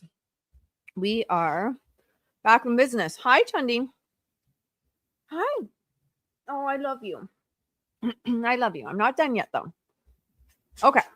Oh, now all the dogs think I'm done because I got up. I'm not done yet. Okay, so motion for summary judgment for contract claims denied. Hopefully my back can hang out for us. I have to do some yoga and stretch and rehab after this. Lively's employment status. Let's go to this. Lively's first and second cause of action allege harassment and retaliation in violation of the Civil Rights Act of 1964. Her fifth cause of action alleges retaliation in violation of California Labor Code 11025. Wayfair parties raised the threshold issue of whether the laws cover Lively in the first place. So they're talking about California and federal law and the labor codes. The court will assess Lively's employment status under this title and the labor code. Legal background. So it's covering employees, but the statute's definition of that term is circular. The act states only an employee is an individual employed by an employer. That's slightly circular, no kidding. In determining whether a person is an employee for purposes of this law, courts have applied the analysis derived from the Supreme Court's decision. The relevant factors are drawn from the general common law of agency rather than any particular state's law, given that federal statutes are generally intended to have uniform nationwide application. So then they go into the Supreme Court, having outlined 13 factors drawn from the restatement of agency. All right, so they said they're balancing the read factors, and it's a highly fact-specific task. No one factor is disputable, and additional circumstances may be considered if they are drawn from common law of agency that Reed seeks to synthesize. So he's just going through the law here. We'll see what he has to say. So this is where they're going over independent contractor versus employee. A court may determine that a plaintiff is an independent contractor, even if one or more of the Reed factors analyzed in isolation would suggest to the contrary.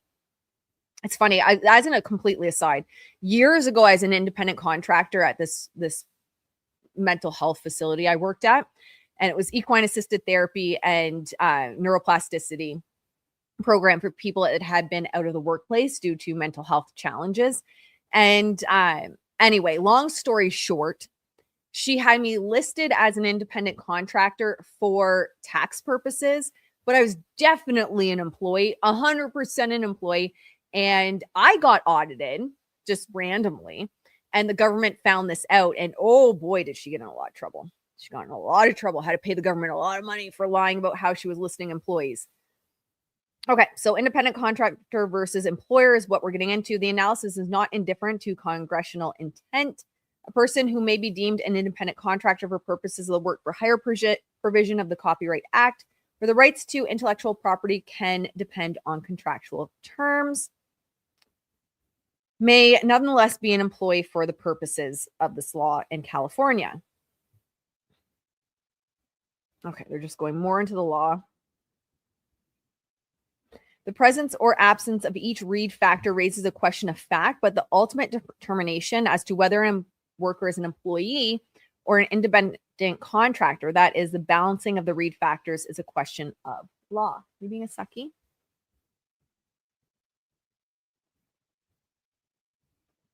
Okay, factual background. The parties dispute the existence of certain Reed factors and the extent to which they either weigh in favor or against the finding of employment status.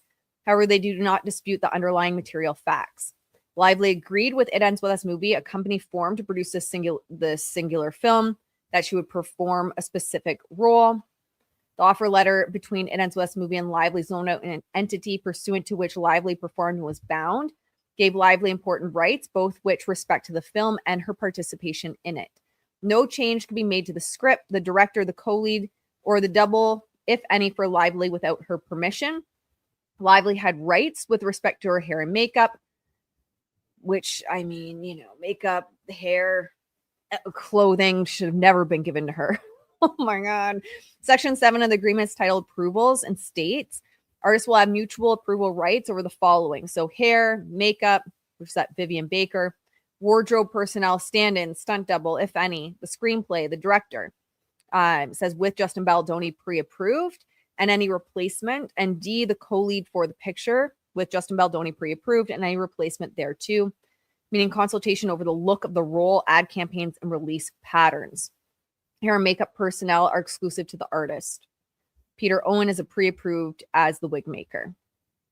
The offer letter contains additional approval provisions, including Lively's right to sign off on the film's start date as May 2023, any shoot dates outside of New Jersey or New York, or transportation, the trailer provided on set, the use of her name, voice, likeness, and merchandise, commercial tie-ins, co-promotions, and the like, outtakes and behind-the-scenes shooting, and the use of any footage, press, EPK crew on set, interviews, press releases, and statements, use of nudity or simulated sex in the film, digitizing or doubling of Lively in any scenes, doubling of Lively in the film more generally, and use of clips from the film.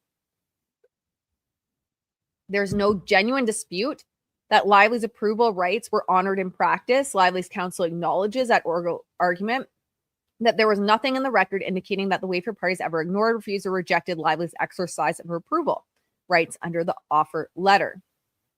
There's no genuine dispute that Lively had intended involvement in and control over many of the decisions related to the film and the role.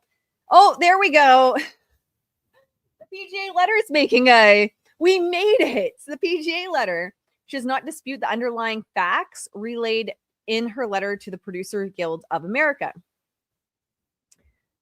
So, as reflected in that letter, Lively led the location shift from Boston to New Jersey and helped to solve all costs and schedule logistics associated. Personally, I love that like her own words are being used against her. Like, this is the best thing ever. Her own words. Personally called or wrote emails to crew and put forth for department head roles, and identified and onboarded freelance team members for the cast members. Reviewed and reshaped the creative, sorry guys, I'm losing my voice, the production design for all key locations for all characters. Reviewed and reshaped the creative of the costume designs for all characters. Went through hundreds of casting tapes to help find the rest of the cast, including our stars, Atlas, young Lily. Didn't Justin find young Lily? Based on everything we know, and then her and Taylor agreed. She's such a liar. Young Atlas and Jenny Bloom. Zoomed with every cast member to get their notes and ideas, and did significant rewrites of the script to incorporate all the notes of the cast, studio, distributor, Arthur, director, all while addressing scheduling, financial, locations, and weather, and all other logistical constraints in that rewrite. Unfortunately, was responsible for the firing of our first AD, Julie, as we were not making our days for the many first week. Helped to block the staging of every scene for shooting efficiency. Reviewed and instated COVID protocols, managed the politics and HR concerns on a deal. So she's managing HR concerns, but she's complaining that they didn't do anything about her concerns. Like, girl, didn't you like self-proclaim yourself in charge of it? So she's managing HR. She was the director's partner in all creative and logistical concerns. So it says here in the footnote, Lively does dispute the suggestion that she unilaterally caused the assistant director to be terminated enough, stating that it was instead done on producer Alex Sachs' recommendation due to performance deficiencies. It says the difference is immaterial here. She also, continuing him using her own words against her, watched the monitor between every take to be sure everything that, oh, you guys are knocking over everything. Come on, Daisy. Sorry, guys. Chaos is starting to ensue behind the camera. So she watched the monitor. She led the hiring of a freelance producer to help balance the set, and the hiring of a new intimacy coordinator, intimacy doubles to help block out the sensitive scenes for both safety and shooting efficiency. Called and led meetings with all department heads, the studio, the distributor. Worked with the film's original editor to be sure the director's goals and preferences from the film were understood and honored. Worked with her own editors May 2nd onward, running a room of sometimes 3 editors at once. How can you have the audacity to write all of this and be like, but I had no control? Poor little old me. I had no control.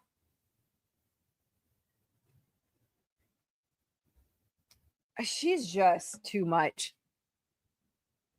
Brought on a new composer after personally reaching out to him and convincing him to join on with a very limited time. So I think this is the one from, is it Deadpool, that she was bragging about in interviews? Hand selected 9% of the songs in the film. Worked on special effects. Solicited and implemented feedback based on test screenings. I implemented feedback on test screenings, and the feedback was my version sucked.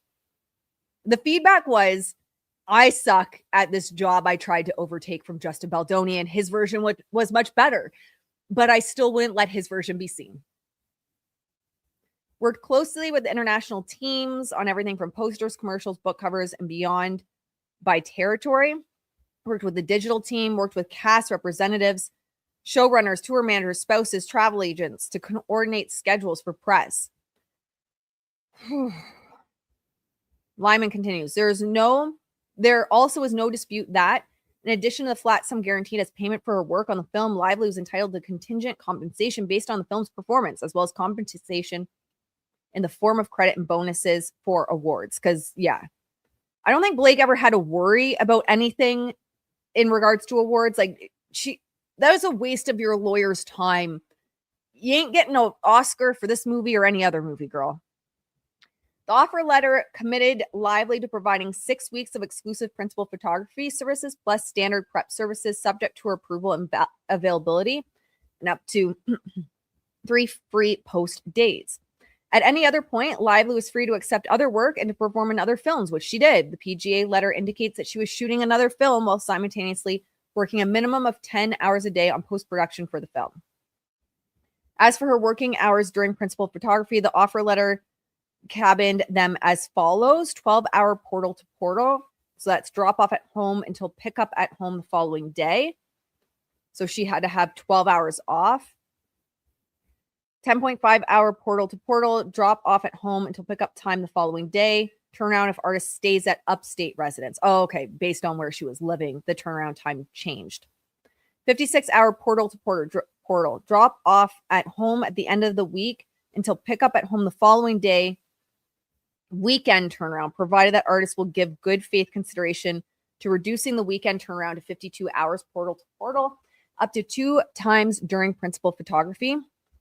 12-hour cap on days, calculated from when the car drops artists at base camp at the beginning of the day until artist gets back in the car at base camp at the end of the day. 5 days per week, Monday through Friday, no more than 1 forced call without artist's prior consent.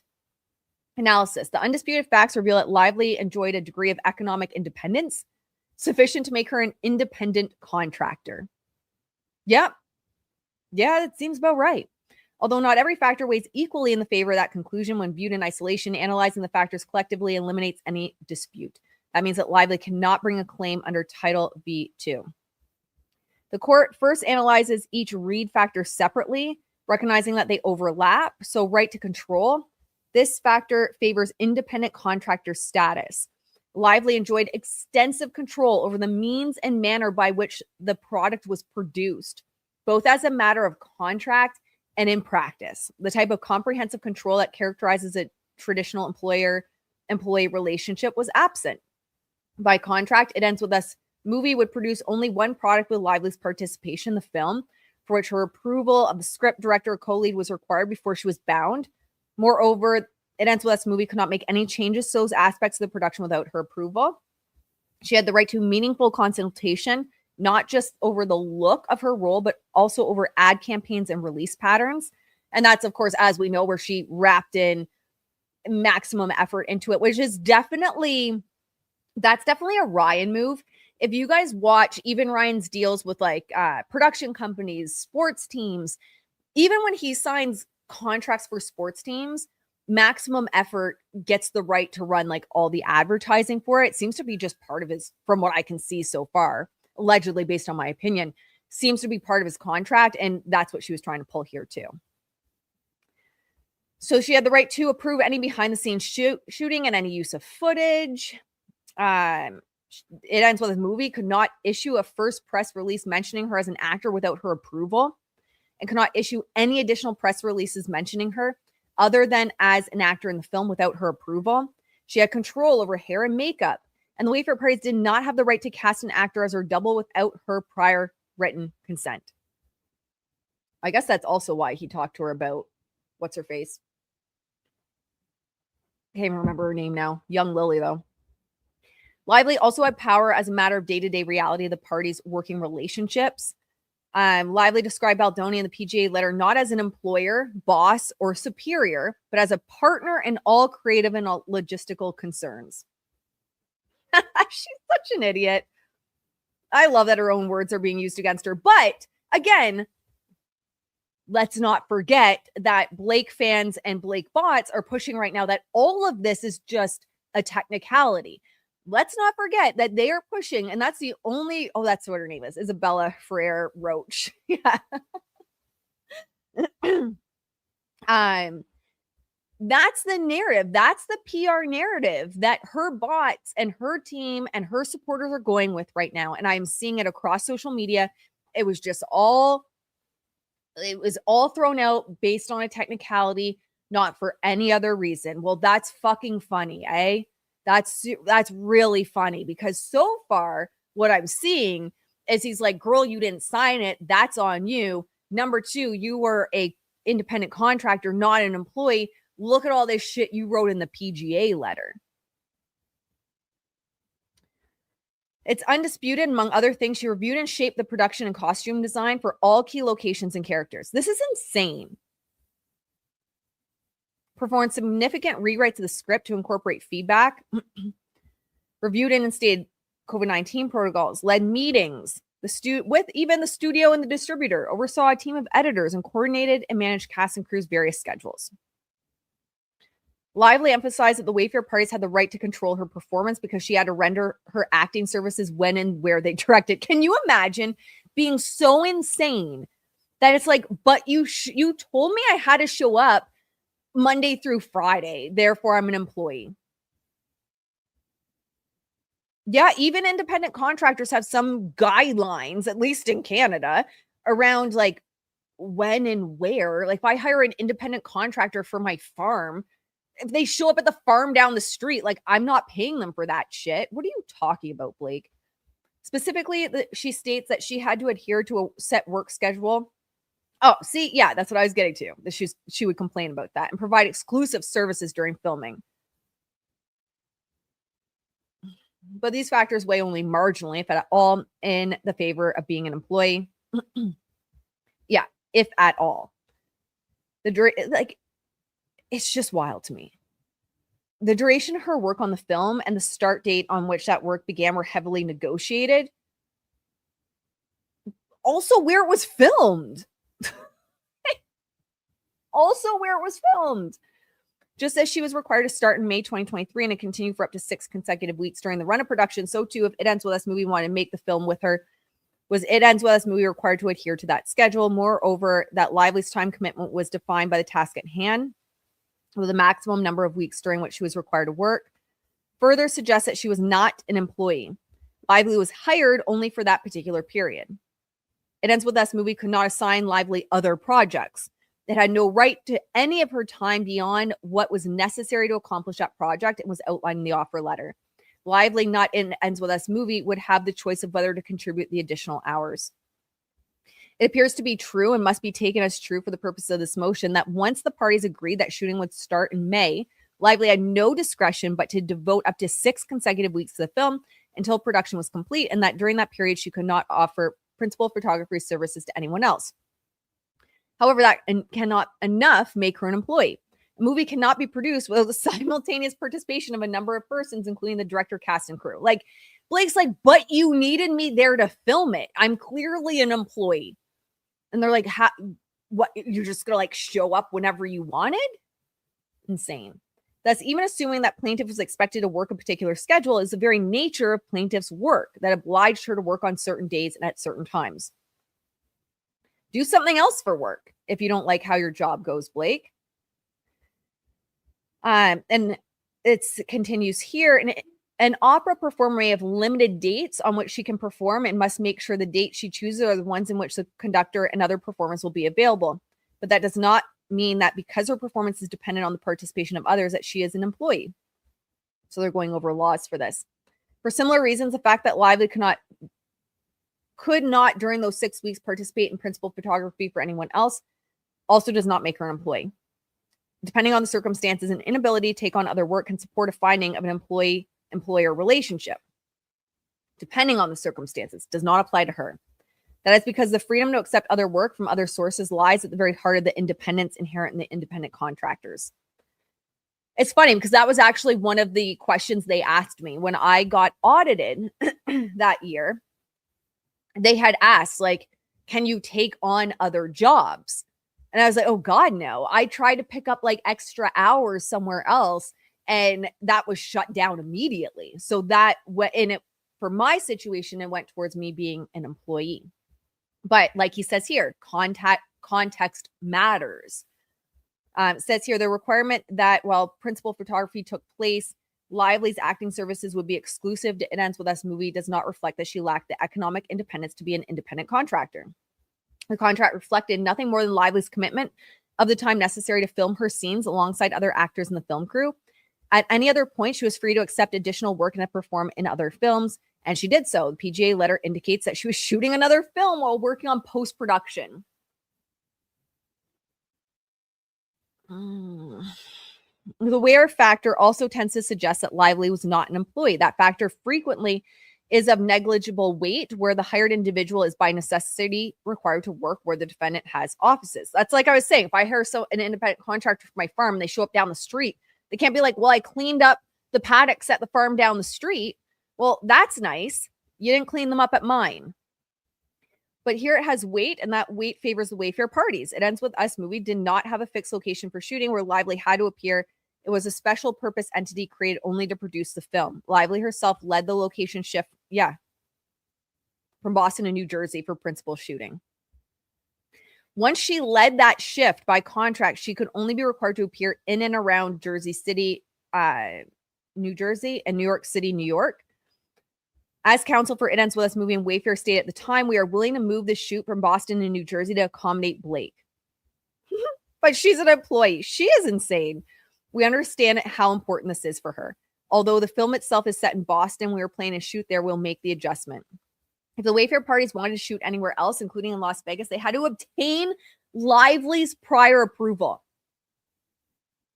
And that change of location, even if agreed to, would not be cost-free. It Ends With Us movie was required to provide her transportation, accommodation, prerequisites subject to her approval, which would include private round-trip transportation for her 4 children, an assistant, 2 nannies, and her security, as well as approved first-class accommodations and first-class ground transportation.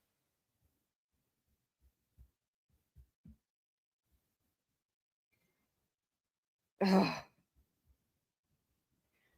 The remaining fact implicating the issue of control is that Lively, in her role as actor, was subject to direction by Baldoni as director. When combined with other evidence of control, that fact might, in certain circumstances, make a person an employee, but is not alone sufficient to confer on Lively's status of employee.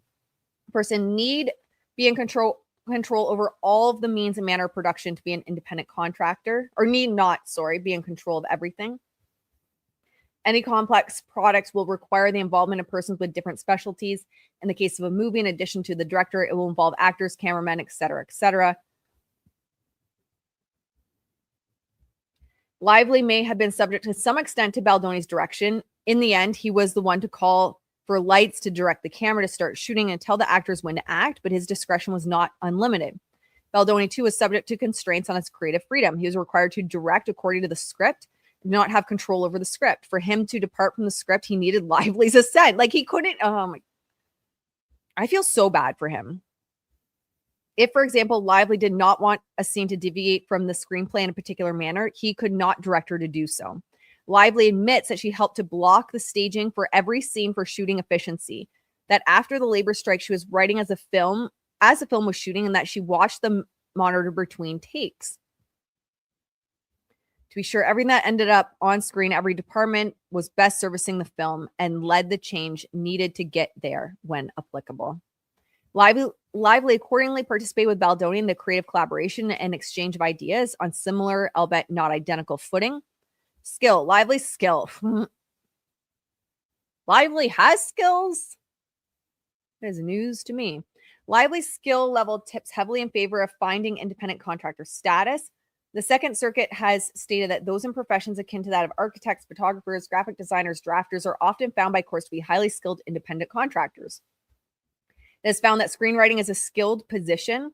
Skill level, of course, is not determinative of employee status. A physician with years of training and specialized skill can still be an employee. Ship captains and managers of great corporations can also be employees under certain circumstances. However, skill can connote a degree of control by the hired person over the employment. An actress is a skilled position requiring talent and training not available on the job. Maybe she should have committed to some kind of training. The offer letter reflects Lively's skills as an actor and her level of economic independence. In addition to her compensation, she was accorded first position in on-screen credit and paid ads with her name in no event in a size of type smaller than the average size of letters of any other cast member in such paid ads exclude ads in recognition of her stature as an artist. These provisions reflect the party's acknowledgement that Lively had name recognition stature independent of whether the film itself would bring. I mean, she even kicked him off the freaking movie poster. Like, she kicked him off. She kicked his name off. She kicked off the movie buy. Like, she had complete control. And then she wants you to also believe that she was such a weeping and wilting willow on the set that she could not speak up. Girl, you spoke up about everything. Don't hand me that shit.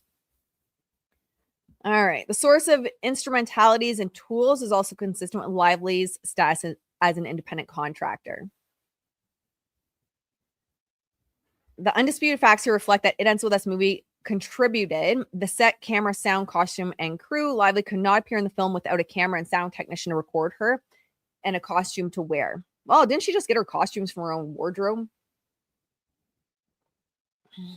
I can't believe anyone let her show up in what she wore in that movie. But that fact alone does not suggest that It Ends With This movie was in charge of the instrumentalities or tools to make this factor weigh in favor of Lively. The instrumentalities and tools also include Lively's celebrity and acting skills, for which It Ends With Us movie paid a large sum. Lively also called in favors with home design and fashion contracts to get items loaned, discounted, or gifted to save costs. Yeah, save costs, but then her personal wardrobe that she rented to the movie was sky high.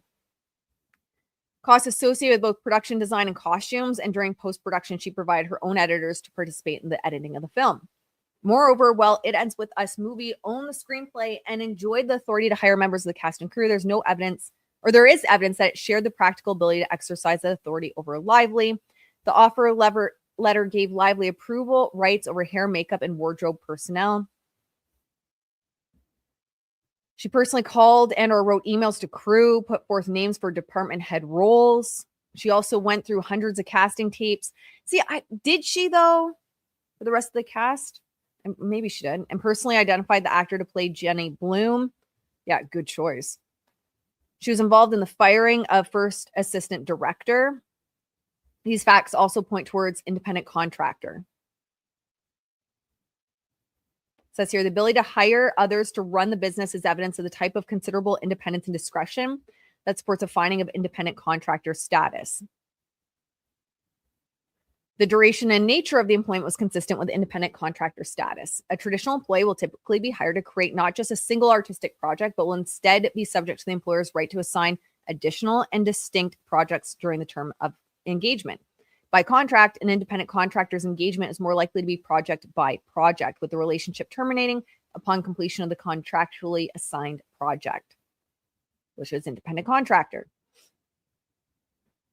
In addition, the Second Circuit had stated that a relatively short tenure of 4 to 5 weeks ordinarily implies that a worker is an independent contractor. It's so brief as to suggest a hired party is not an employee. So a period of approximately 2 months, he's saying, is like way too brief to be an employee. Lively committed to a period of 6 consecutive weeks for principal photography, plus standard prep services subject to her availability and approval, and up to 3 free post-production days. She had no obligation to participate in any other projects, no evidence of any contemplation that she would work on any other projects or have any continued relationship with Wayfair. Yeah, no, she was ready to take over the next movie. She didn't want to work with them on the next movie. She had it all up in her head that she was taking over it. Lively's pay, employee benefits, or lack thereof, and tax treatment are also all consistent with her status as an independent contractor rather than an employee. These factors ordinarily are not given decisive weight.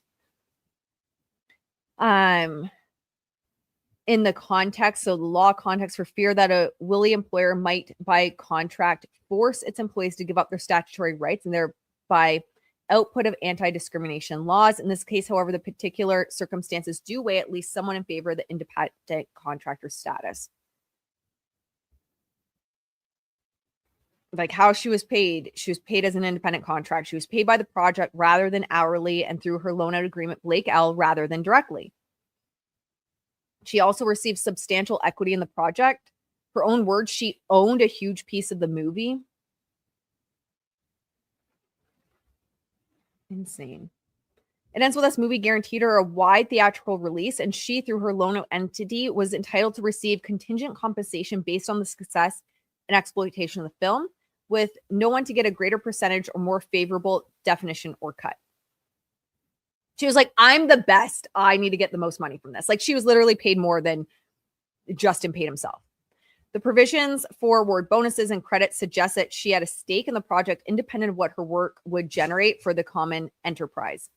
The offer letter entitled her to bonuses for an Academy Award for the Global. We just have to like pause and give proper attention to this. So her offer letter entitled her to bonuses if she won an Academy Award, if she won a Golden Globe, or if she won a SAG Award. I mean, you know, sometimes you gotta have like just so much delusion that you go for things. You know, I work with so many great entrepreneurs. I work with spiritual entrepreneurs, people that are starting businesses that truly help the world. And they have so much self-doubt. Like, I wish I could just give them a little bit of Blake's audacity, because sometimes you just got to believe it, man. Like, belief in yourself. I believe in manifestation for the very effect that if you believe it, it's maybe not necessarily that the universe matches you, but I genuinely believe that the reticular activating system in your brain, we look for things that we're focusing on. What we focus on expands.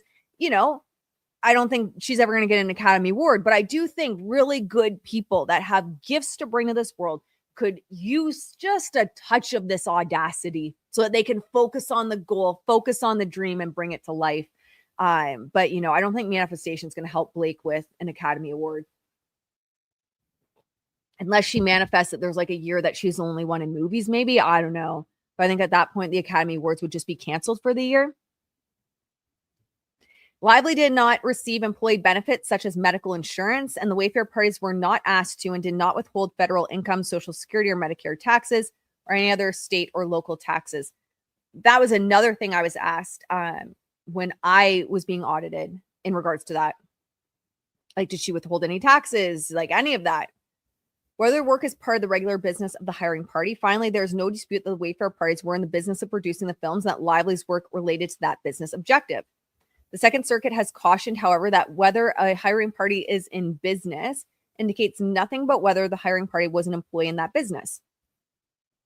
So a footnote here, Lively contends that she was covered under It Ends With Us movie's workers' compensation policy, but that provision appeared only in the unexecuted ALA. Lively also briefly suggests that the method of payment factor favors her because It Ends With Us movie paid her fee on its regular pay date in the week following the week in which such payments have occurred. So analyzing the factors and the relationship as a whole, the relevant considerations overwhelmingly point to the direction of her being an independent contractor. Again, like, this is why I get so pissed with people pushing Blake's talking points is, yeah, maybe there are some issues with California law. Maybe there are some quote unquote technicalities, but that is not the only reason all this shit was let go. So yeah, it's just saying she is an independent contractor. The court need not rely on her statement in the PGA letter that she produced every moment of this film.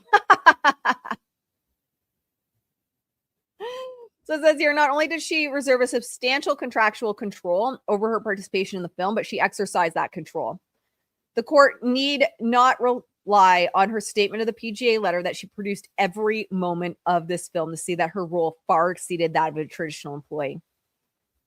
She played a part in hiring and firing, negotiated for the relocation, rewrote the script, conducted meetings. We've gone over all of this. Like, he's like, girl, there is no world where you are an employee. And it says the court's conclusion is consistent with the case law that does exist. So they're just going over the case law there. We don't have to go through all the case law. What's up, Julia? So it says, because Lively was an independent contractor, the Wayfair parties are entitled to summary judgment on these claims. So in Wayfair's favor, California law. So this must be the piece that the Blake bots are really focusing on. I imagine this is the piece. The Wayfair parties also argue that Lively was an independent contractor and not an employee under California's business-to-business exception, under California laws, under federal law. Yeah, this must be what they're trying to hold on to. Of like, it's just because of California law that this happened. No, he literally spent pages explaining how it's like she's an independent contractor regardless of just like some technicality. Similar factors to those that compel the conclusion that Lively was an independent contractor for purposes of this California law also require rejection her claim under California labor law. California labor law provides a presumption that a person providing labor or services for remuneration is considered an employee rather than an independent contractor. Yeah, so I think this is what they're going with. This is what they're holding on to. And this will probably be her talking point, I imagine. Is it was all technicality. It was, California law, and he just tossed it, hoping people don't actually read 152 pages, which you kind of have to be a little insane to read 152 pages. That's okay. We're all a little insane here. Such presumption can be defeated only if the hiring entity satisfies all three parts of the so-called ABC test. A, the worker is free from the control and direction of the hiring entity in connection with the performance of work. B, the worker performs work that is outside the usual course of the hiring entity's business. And C, the worker is customarily engaged in an independently established trade, occupation, or business of the same nature as the work performed. As of 2020, the ABC test applies to determine employment status in all cases under California Labor Code, as well as cases involving wage orders. It goes a little bit more into California Code and the law. So it says the Wayfair parties have checked the box as to each of the 2776A factors. Lively provided services for the firm pursuant to a contract between It Ends With Us Movie and her loan-out company, Blake L. Her company, Blake L, was free from the control and direction of It Ends With Us Movie under the contract. In fact, for many of the same reasons, the court has concluded that Lively is an independent contractor. It Ends With Us Movie was a special purpose entity created only for the film. Lively, and that makes sense too, right? What I'm just thinking is, it's not like It Ends With Us Movie was a production company. Like, it was literally an entity that was only created for this film. Lively had a circumscribed but important role with respect to the film. It Ends With Us Movie could exercise no control or direction over Blake L without Lively's consent. And loaning Lively for purposes of the film, Blake L was providing services directly to It Ends With Us Movie and not to It Ends With Us Movie customers. And the contract between Blake L and It Ends With Us Movie was in writing and specified the payment amount and rates of pay, services to be performed, and due dates of payment. It is not disputed that Blake L had a business tax registration that maintained a business location separate for It Ends With Us Movie business location.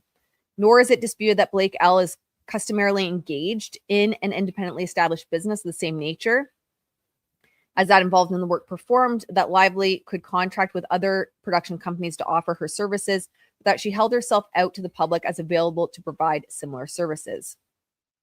For reasons previously stated, it's apparent that Blake L was able to negotiate its own rates for Lively and also to set its own hours and locations of work.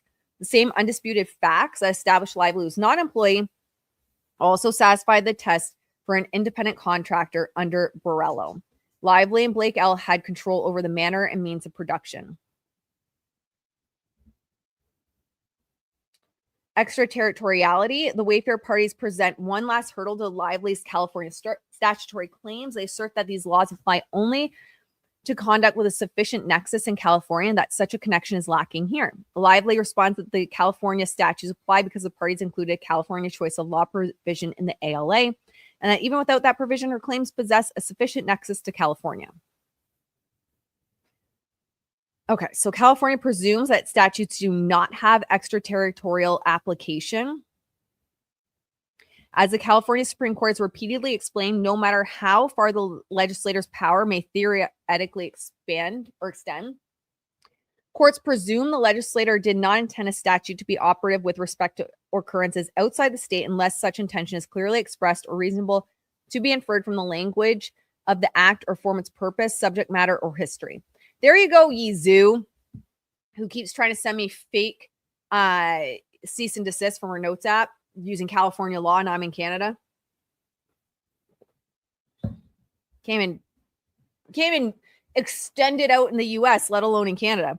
Applying this presumption, courts have found that FEHA and the California Labor Code Section 1102.5 do not apply to claims arising out of the conduct occurring outside the state. Zoom through some of that. It does not appear that any court has addressed the extraterritorial reach of California Civil Code Section 51.9, which was adopted to plug a hole in FEHA by prohibiting sexual harassment, not only in employer-employee context, but also in contexts involving other types of professional relationships. As with FEHA and the Labor Code section, the statute on its face contains no indication that it was intended to apply extraterritoriality. The fact that it was adopted as a companion to FEHA, which does not apply extraterritoriality, also suggests that it occurs only intrastate claims. Ultimately, the court need not make a definitive holding with respect to the territorial reach of its law, as Lively has not contested the Wayfair party's assertion that the presumption against extraterritoriality applies to Section 51.9 as well. The court will therefore proceed on the assumption that similar standards govern Section 51.9. Lively's principal contention is that the territorial reach of these statutes is beside the point because I want it to be. That's why. Because the parties expressly agree that California's substantive law would govern all disputes arising out of or relating to her services under the ALA. The ALA, she argues, is conclusive with respect to the statute's application here. The Wayfair parties disagree, responding primarily that a contractual choice of law provision that incorporates California law presumably incorporates all of California law, including California's presumption against extraterritorial application of the law. So Lively's claims, Lively asserts that her California sexual harassment and retaliation cause of action are sufficiently related to California such that they do not implicate extraterritoriality concerns. The plaintiff performed most of her duties outside of California, and her claims arose from harassing behavior which occurred either at sea or in Washington. Oh, this must be a case. Oh, yeah, a Campbell case. So he's using other cases for case law, unless Blake was filming at sea, and I missed that. So it says here, Lively brings sexual harassment claims against It Ends With Us movie Wayfair, Baldoni, and Heath under FEHA and against Baldoni and Heath under California Civil Code.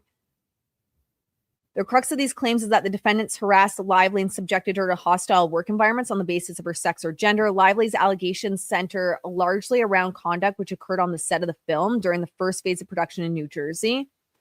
This onset conduct, Tundra,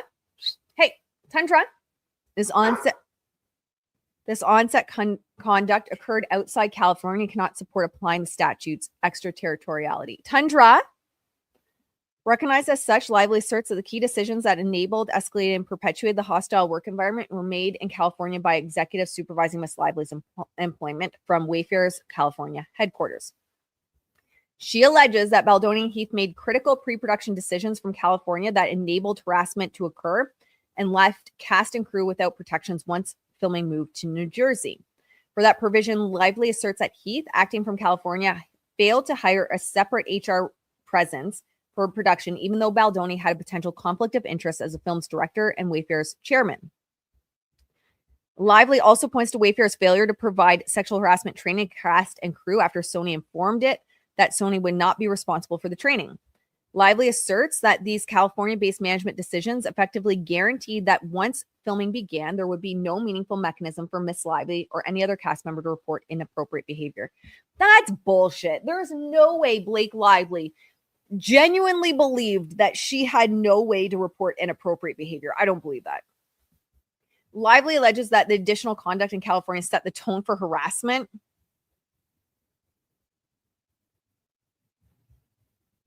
Ugh. Shortly after Lively accepted the role of Lily Bloom, Heath sent the following text message to Baldoni while Heath was in California. By the way, I'm at home with my daughter, husband, and wife. With his visit from her midwife that delivered Justin's kids and my kids, going through the process of her home birth at my house. It's very magical. All that to say, the energy of bringing life in the world is surrounding us. We are birthing Blake into this role. Oh, yeah. Didn't she like claim this is sexual harassment too? She is insane. Like, this wasn't even sent to her. Oh, the audacity of this woman. Lively states that this comment sexualized her and invoked female reproductive imagery to describe her professional contributions, signaling that her value was tied to her gender rather than her talent. Like, it's literally just you birthing into the Blake. Come on. Come on. Lively points also to the fact that during a pre-production Zoom meeting, Baldoni presumably joined from California where he resides, lashed out at a female producer for disagreeing with him, and subsequently sent an apology to that producer, also presumably from California.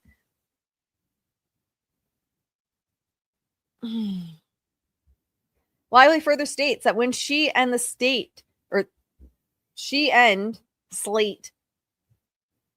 complained to Giannetti about Baldoni and Heath's behavior, Giannetti, who was in California, failed to act because she did not believe Sony was responsible. When efforts were made to address Miss Lively's complaints and complaints by other female personnel, they were done via negotiation between Sony, Wayfair, and Miss Lively's personnel in California. Lively contends that the harassment also continued after filming. In particular, she claims that the Wayfair parties planned, coordinated, and implemented a smear campaign from California, which was intended to cast her in a false light, discredit her claims, and damage her career. The funniest part of all this is I'm pretty sure there was a text message from Melissa Nathan, or one of them, one of the PR people, where they're like, the one time we don't do anything and this happens. Like, the one time we don't do anything. Blake, you smeared yourself, man. In addition, after Miss Lively filed her CRD complaint in December 2024, another California-based act, defendants launched a second wave of retaliation executed in part through their California-based attorney, Brian Freeman, who made defamatory public statements and filed defendants' retaliatory counter lawsuit from California. Finally, Lively contends that her employment relationship was established through a contractual relationship between Wayfair. It Ends With Us movie, Blake L. Inc., all California entities negotiated California through California-based reps. None of these acts or occurrences provide substantial connection to California needed to sustain Lively's sexual harassment claims under FEHA and Section 51.9. So yeah, this is where all the Blake bots are like just eating it up, right? They are ignoring like 149 pages of the judge outlining why this shit's falling apart, why there wasn't sexual harassment, why she was an independent contractor, all that. And they're like, but this. One paragraph. None of these acts or occurrences provide the substantial connection to California to sustain her sexual harassment claims. Most notably, the acts do not implicate issues of core or ultimate wrongdoing having any bearing on the material elements of the cause of action. Many of the acts were not even taken by the Wayfair parties and therefore do not involve conduct which gives rise to liability. The fact that non-party Giannetti of Sony may have failed to act on complaints from Slate and Lively while in California cannot support a claim for harassment against Wayfair parties under California law. Blake's like, just everyone. It's everyone's fault but mine.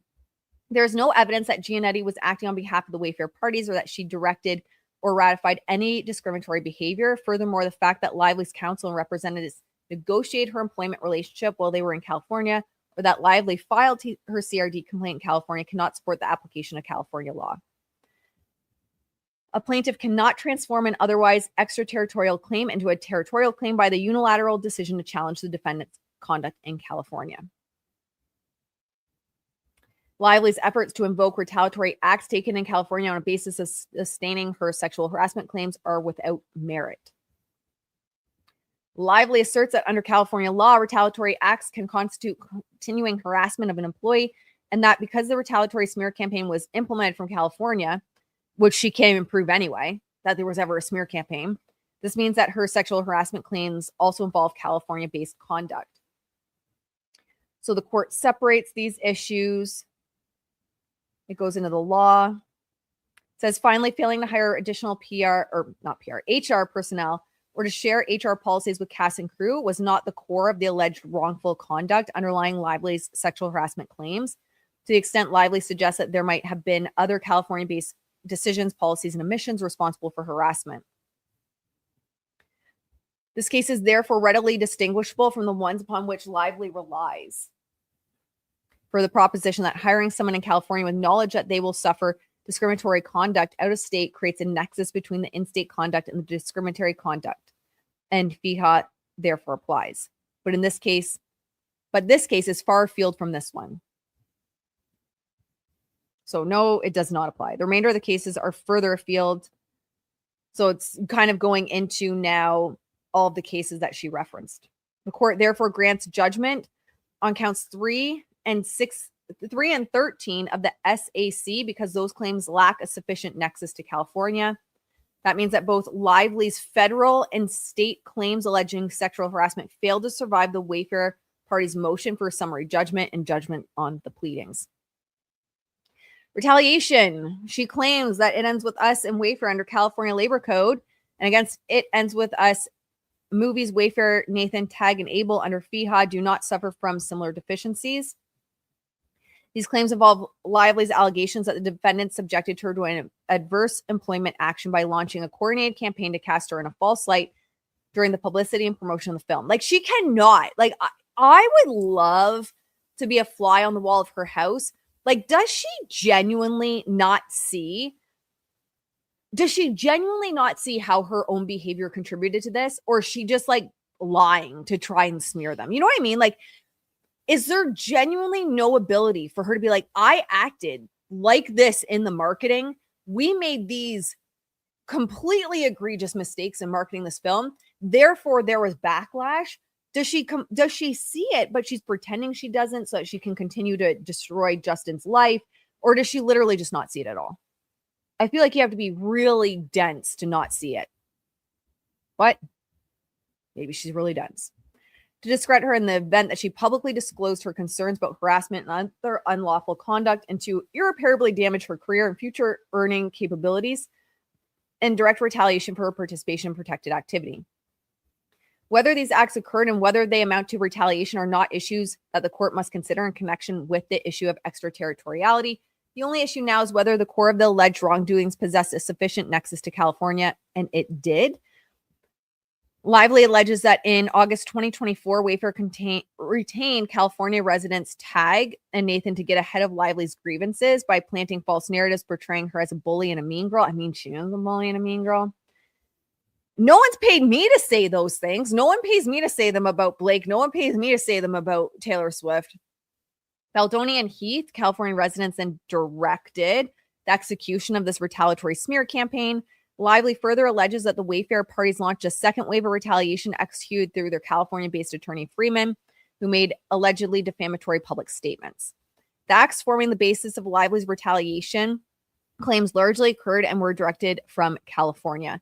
The rule against extraterritoriality thus does not pose an obstacle to the claims. Indeed, the Wayfair parties offer no real fight here. They focus more exclusively on sexual harassment claims and state only with respect to the retaliation claims that Nathan and Abel cannot be held liable for retaliation wherever it occurred. The court will address that argument at a later point. For now, Lively's 4th, 5th, and 7th causes of action survive. I wonder if they fought it more, if they would have turned out differently, because the court does state, like, they didn't really put up a fight about this. So I wonder if they were just like, we've got to focus on the main ones. So, like, let's put our energy there. But kind of like, I don't know. The court mentions that they don't say much about it. Retaliation. Lively brings retaliation claims against Wayfair. It Ends With Us movie. She also brings aiding and abetting retaliation claims under FEHA against Nathan, Tag, and Abel.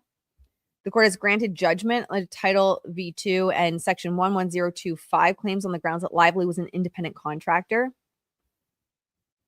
However, a person does not need to be an employee to bring retaliation under FEHA. Indeed, as previously explained, the Wayfair parties have not moved for judgment on Lively's FEHA claims on the basis of her employment status. The court thus turns to Lively's retaliation claims under FEHA. In doing so, the court finds that there exist genuine issues of material fact requiring trial as to the claims against It Ends With Us movie and Wayfair. Nathan and Abel, however, are entitled to summary judgment with respect to the aiding and abetting claims pleaded against them. The court withholds judgment with respect to Tag's liability for aiding and abetting retaliation. So I think this is what Not Actually Golden was saying, was basically like, as individuals, you're not being held liable, but TAG is. So it's the business that's, potentially being held liable, but them as individuals are not. And that's also the protection you get through the business and not just doing it independently, right? Before proceeding further, the court notes that the discussion below treats It Ends With This movie and Wayfair both as Lively's employers, not to suggest that there was employer-employee relationship. There was not, but to conform the language of the statute and case law, which use the term employer even in cases involving independent contractors. So Lively argued that It Ends With Us movie and Wayfair were her joint employers. Wayfair parties have responded that they never made any argument to the contrary, but that if they had, there would be reason to reject Lively's position. The court will not at this time grant judgment in Wayfair's favor based on the mythical argument that expressly says and never made it in its opening briefing. The court will therefore treat Wayfair and It Ends With Us movie as joint employers under FEHA for present purposes. So we're not going to read the legal background. So I don't understand it anyway, and I'm sure the lawyers on the case will do much better than me in explaining it, but we will zoom to figure out what he has to say about it. Oh man, he really provided a lot. Respect to the final element, causation. Okay, so he goes into more. Holy shit. Says where there is a triable issue of fact regarding whether retaliation played a substantial motivation role in the adverse employment action, a FEHA claim is not properly resolved on summary judgment. That is true even if the defendant professes that the same action would have happened for legitimate, non-retaliatory reasons, and the plaintiff has not disputed that contention. FEHA's causation test therefore stands in contrast to that Title V2, which permits a defendant to defeat a retaliation claim by offering rebutting evidence that the same adverse employment would have happened regardless for non-retaliatory reasons.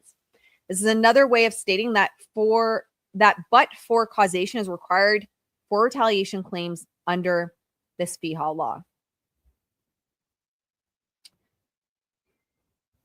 So analysis, goes into the analysis, protected activity. The parties appear to agree that Lively engaged in at least some protected activity. Wayfair parties argue that not that Lively failed to engage in protected activity, but it was too attenuated from an adverse employment action. Most notably on November 9th, 2023, in anticipation of returning to set after the conclusion of the Writers Guild and SAG strikes, Lively's attorneys sent the in-house counsel the email with protection to return to production. Lively's counsel stated that this state her client is willing to forgo or more formal HR process in favor of everyone returning to work, finishing the film, if Wayfair was willing to guarantee and observe 17 enumerated protections. The protections letter alluded to specific incidents during the first phase of production, which the court will describe in more detail below. So, for example, the letter stated, among other things, that the intimacy coordinator had to be on set whenever Lively was present, that there would be no spontaneous improvising of any scenes involving physical touching, nudity, etc., that physical touching and or comments about Lively's appearance had to be made only in connection with her character and scene work and not about her personally, that there would be no discussions of personal experiences with sex or nudity, and that no one would enter her trailer while she was in a state of undress. The protections letter further provided that there shall be no retaliation of any kind against Blake Lively for raising concerns about the conduct described in this letter or for those requirements. Any changes in attitude, sarcasm, marginalization, or other negative behavior on set during the publicity and promotional work as a result of these requests is retaliatory and unacceptable and will be met with immediate action. And it required an all-hands meeting before returning to production to confirm and approve a plan for implementation. On January 4th, 2024, the day before filming resumed, the parties held the all-hands meeting at Lively's home. Lively's husband, Reynolds, was also present. During the meeting, Lively read from her phone a list. Like, I could see her reading from her phone because she just also doesn't have the audacity. Like, I just picture her sitting there looking down at her phone reading it. She doesn't have, like, the guts. She doesn't have the ovaries to, like, look someone she's accusing of bullshit in the eyeballs. She's a coward. My opinion, of course. So she read from her phone all these behaviors she found inappropriate. I feel like, I hate to, like, I don't know. I'm just thinking right here. But if I was in a job, even so, when we go back to that job I was talking about where there ended up being an audit and they were talking about whether I was an employee or a contractor, like I remember all the sketchy shit that happened at that work environment, like what, 10 years later. I don't need my phone to recite it for me. So if these were so bad, why'd you need your phone? So she recites things that could be sexual harassment, no more discussion of personal experiences with sex, etc. No improvising kissing, no biting or sucking of the lip, which we know from pictures and video she was the one that was doing that. No more intimate conversations out of character. No more jokes or disparaging comments.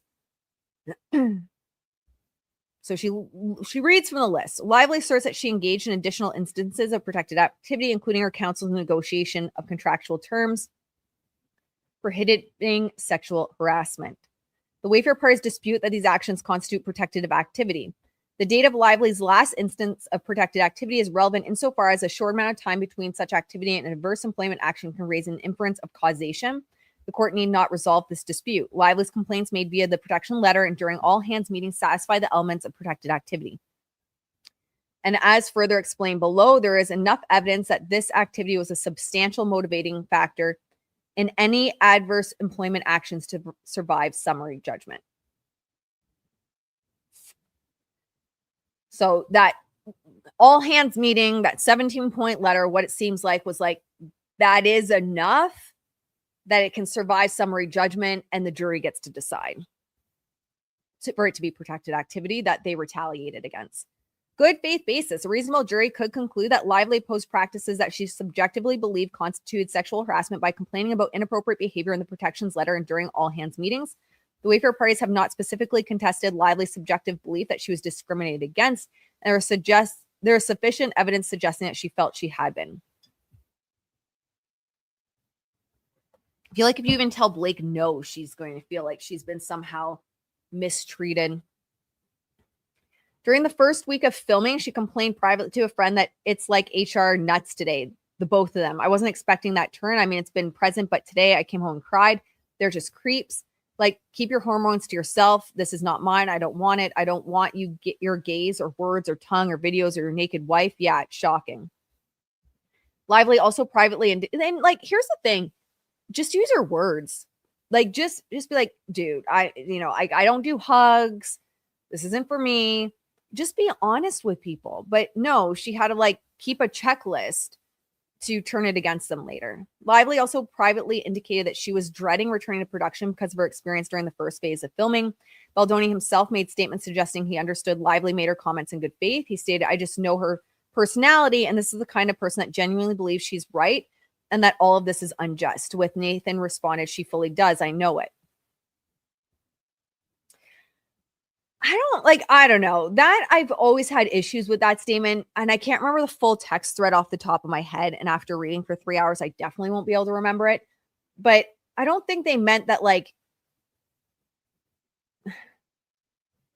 that, yes, there was harassment. It's like, she's just the type of person that makes shit up in her head and then like believes it to be true. That's how I took that. She is the type of person, and I think he meant because she's delusional. Yeah. She's the kind of person that makes shit up in her head and then she literally believes it. And we all have known people like that in our lives that make shit up in their head and they believe it to be true. They convince themselves that it's true. Not that they're not agreeing that there was. All right. Along similar lines, Baldoni told friends, it's hard to feel so much of what they believe about me is false because they are so convinced it's real. We were told that this was the worst experience of her life. Yeah, they don't mean because it happened. To be sure, the Wayfair parties have suggested that Lively used her experience on set as a crucial for control over the film. Yeah. He's saying that she continues to hold the thread over our heads, and every time we try and hold a line, she uses that threat either directly or indirectly to get us to fold. Baldoni stating the protections were sent in an effort to gain power over him personally and the studio. But a reasonable jury could find that Lively also genuinely experienced what happened on set as discriminatory. The two are not mutually exclusive. There's at least a triable issue with respect to whether Lively sincerely experienced what happened on set as sexually harassing. I don't agree. But I guess I'm not a judge, but I don't agree. Viewed in the light most favorable to Lively, there is also sufficient evidence that it was reasonable for her to believe that Wayfair party sexually harassed her by creating a hostile work environment. What? In analyzing this issue, the court does not determine whether the relevant conduct rose to the level of sexual harassment. The question is instead whether Lively's belief was, as some courts have put it, utterly baseless. I do think it was utterly baseless. Employees often are legally unsophisticated and will not be in a position to make an informed judgment as whether a particular practice or conduct actually violates the governing anti-discrimination statute.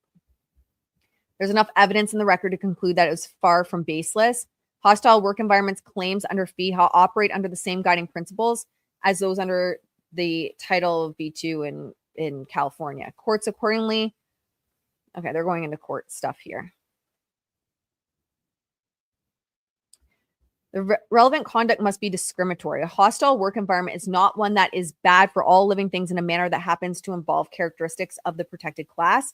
Rather, it is one that is discriminatorily hostile to an employee based on his or her membership in the protected class. In other words, the hostile work environment must have occurred because of the plaintiff's protected characteristic.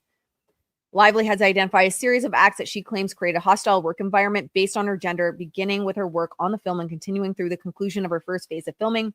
Several of the incidents either would not support a hostile work environment claim or would do so at most only minimally or in context. Other incidents come closer to stating a claim. The court begins with the former before turning the latter. Okay, so they say when Lively first met with Baldoni in December 2022 to discuss participating in the film, Baldoni told Lively, who was pregnant with her first boy at the time, that he was circumcised. Lively found the disclosure uncomfortable and unnecessary. Why'd you do the film then? Like, this is possibly participating in the film. If you had such bad vibes from the get-go, why did you go forward with it?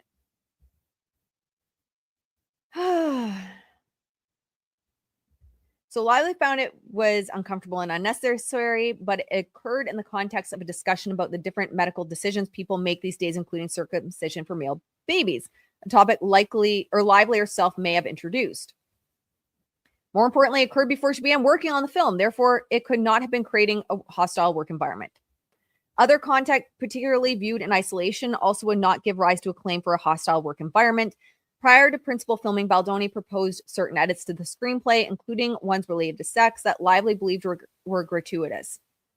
That Baldoni suggested scenes involving sexual acts in the context of developing a motion picture involving such adult themes did not create a sexually objectionable environment or an environment hostile to women or to men because of sex. It would be neither surprising nor unreasonable from a creative standpoint for both Baldoni and Lively to have drafted sexually explicit material, even if some of it was not to the taste of the other. Indeed, Giannetti had written to Baldoni that Sony was going to try and get as much tasteful hot sex as they can, which is definitely not what happened in the movie. As the court observed and it does some other cases, Lively's complaints of fat shaming also could not reasonably support a claim. Like, why are we still talking about fat shaming? Yeah, Sony wanted more hot sex. They wanted it more like what the feeling I got was like more rated R type material. And here we are talking about fat shaming again. Shortly before work on filming began, Lively gave birth. She expressed to Baldoni that she wanted to be in her best shape for filming. And he continuously, this is my own interjection here, based on all the text messages we saw him continually reassure her, not call her fat. In fact, he always discouraged her from calling herself fat. On or around April 23rd, 2023, before principal photography began, Baldoni asked a personal trainer he consulted with and was working separately with Lively. The trainer knew what her weight was. Baldoni's question then found its way back to Lively. Yeah, I wonder how. Saladino, who felt disturbed and unsettled that Baldoni was soliciting information about her weight. On another occasion, Baldoni introduced Lively to a specialist in probiotics who Lively subsequently discovered also specialized in weight loss. So you could be like a gut health expert as well as a weight loss expert. You can be that, Blake. You can be both and. Just like you can be a woman and also a liar. Evidence that an employer made weight-related comments to persons of one only gender could, in certain circumstances, help demonstrate a hostile work environment based on sex. Although the record here does not indicate whether any similar conduct was directed towards men, regardless, the conduct cannot reasonably be viewed as expressing hostility to Lively as a woman or to women in general. The physical appearance of the protagonist was part of the product that the producers were intending to offer the audience. Girl, your body is the product. Get out of the field of acting. Don't do sexy movies. Don't play sexy roles. Don't act if you're not okay with your body being the product. Lively herself recognized that achieving a certain aesthetic was part of the job. So she even admitted it, that she signed up for. She asked Baldoni if they could do the body scenes at the end of the schedule so that she would have sufficient time to work out. She wrote to her agent privately that she was working out twice a day, 4 hours a day. Working out twice a day, 4 hours. She was working 8. That can't be right. No, maybe she means 2 hours twice a day for 4 hours.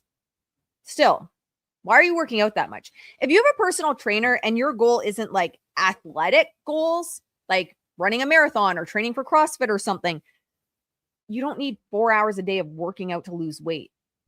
Weight loss is your diet, man, not necessarily training in the gym. You lose such a minimal amount of calories in the gym. In order to lose weight and set the movie up for success, as the sexiness in this film and the marketing, I'm sure, is critical to its success. She knew it. She told Baldoni, my husband and I both look at certain roles as athletic events, and this is one of them, and that's great. So given these statements, Baldoni's actions, even if they could be viewed as gently pushing Lively to lose weight, which is not necessarily supported by the evidence, could not fairly be described as discriminatory because of Lively's gender. Lively also points to certain conduct that occurred during the filming. Earlier in the production phase, Lively and Baldoni filmed the scene in which her characters danced together. The script stated that the characters would be slow dancing completely in their own world, but did not otherwise include details about how the scene would be shot. The script did not specifically call for kissing or simulated intimacy, yet Lively claims that during filming, Baldoni leaned in and gestured as if he was intending to kiss her, and that he kissed her forehead, rubbed her face and mouth against her neck, put his thumb on her mouth, and flicked her lower lip, caressing her and leaned into her neck, saying, "It smells good." The record includes video of the scene. The scene was shot in front of a large group of people. Baldoni can be heard blocking instructions. Both actors can be shown improvising. Other actors are in the background. He's sleepy. He's a sleepy husky. There's no question that this conduct might support a hostile work environment claim if it occurred on the factory floor or in the executive suite. And that's what a lot of us had said previously. Like, yeah, if you're in an office, and I've said that previously as well, if you're in an office working for like Bell Canada, yeah, like some of this would be really weird if your boss just comes up to you and starts like slow dancing with you. If you work in a cubicle and your boss comes over and like gets you to stand up and start slow dancing, you might be like, this is fucking weird. What is happening? But in all sexual harassment cases, the course must carefully consider the context in which particular behavior occurs and is experienced by its target. And the question is whether in this context, Baldoni's conduct could reasonably be understood to reflect a view about Lively as a woman rather than the role she was asked to play. Under this framing, it would be difficult to view Baldoni's conduct as reflecting hostility or bias towards her gender. He was acting in the scene. Assuming he was improvising, the conduct was not so far beyond what might reasonably be expected to take place between two characters during a slow dancing scene, such that an inference of hostile treatment on the basis of sex would arise. At least in isolation, the conduct was directed to Lively's character rather than Lively herself. Creative artists, no less than comedy room writers, must have some amount of space to experiment within the bounds of an agreed script without fear of being held liable for sexual harassment. Yeah, imagine if like everything, you're living in fear on the set that you're going to be charged with sexual harassment. There's no creative freedom there. Oh, good luck getting a job, Blake. You best hope your husband starts the production company in Ontario, Canada, because that is literally the only place you're going to be working. You better hope he gets that production company up and running that he's been saying he's going to do for the last like 5 years, 6 years. Although these incidents could not on their own sustain a hostile work environment claim, sexual harassment claims must be viewed based on the totality of the circumstances. And there is other conduct by defendant that presents a closer question. A reasonable jury could conclude that Baldoni commenting on Lively and Slate's personal physical appearance rather than their appearances as actors or characters in ways that made them uncomfortable. Comments of these types can help contribute to a hostile work environment. I mean, I haven't read any further, but the thing that frustrates me here is the language that her and Ryan and everyone else used constantly.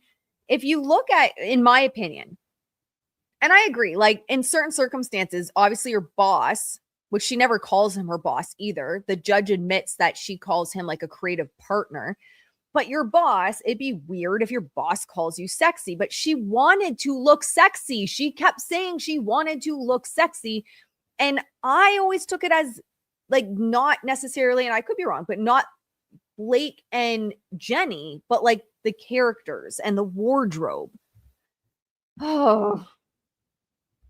During the first phase of shooting, Baldoni asked Lively to remove her jacket, and when she did, revealing a partially unzipped onesie at the time and a lace bra underneath, Baldoni stayed pretty hot in a tone that made Lively feel on display and uncomfortable. This just seems so, and I get what the judge is saying, like the jury has to decide on this, but it just to me feels so taken out of context. Like they're still in a scene.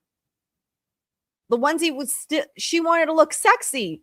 The onesie was for a scene. Blake Lively isn't walking around in a onesie. It was for a scene. She wanted to look hot. She wanted to look sexy. I always took it as him, and let me know in the comments, I always took it as him reassuring her. Lively responded that that was not what she was going for, and Baldoni replied, sexy? See, this is what I mean. He's trying to reassure her.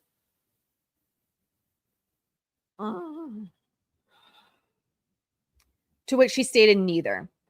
The comment was understood contemporaneously to be inappropriate. Slate told Baldoni that comments about actors' bodies and their wardrobes range from irrelevant to unnecessary to inappropriate and distracting, and we're just not doing this anymore. Baldoni rolled his eyes and stated, sorry, I missed the sexual harassment train before walking away. I think he was just honestly trying to connect with them. Yeah, she also called her boots sexy. She is insane. I honestly think he was just trying to connect, like to have some kind of common ground. Also, that day, Lively was wearing a jacket over a dress with a low-cut neckline, not in wardrobe. And when she bent down to pick something up, her jacket fell open, revealing her dress and cleavage. And Baldoni said, I like your outfit, while making a back and forth gesture across her chest area, which Lively interpreted as referring to her chest. Although Lively had referred to her own wardrobe as sexy on certain occasions, like I just think he's awkward at times. Like I also have ADHD. He has ADHD. I think sometimes like he's trying his best to get in on the way they communicate, like get like to be part of the crew, which I think just pissed her off more, to be honest. I genuinely think that the more he just tried to fit in with her and her crew, the more it pissed her off. And like, how dare you try to use our language and our in-crew verbiage? Like, who are you? You're not good enough to be joking around. You're not good enough to be in on this joke of calling things sexy.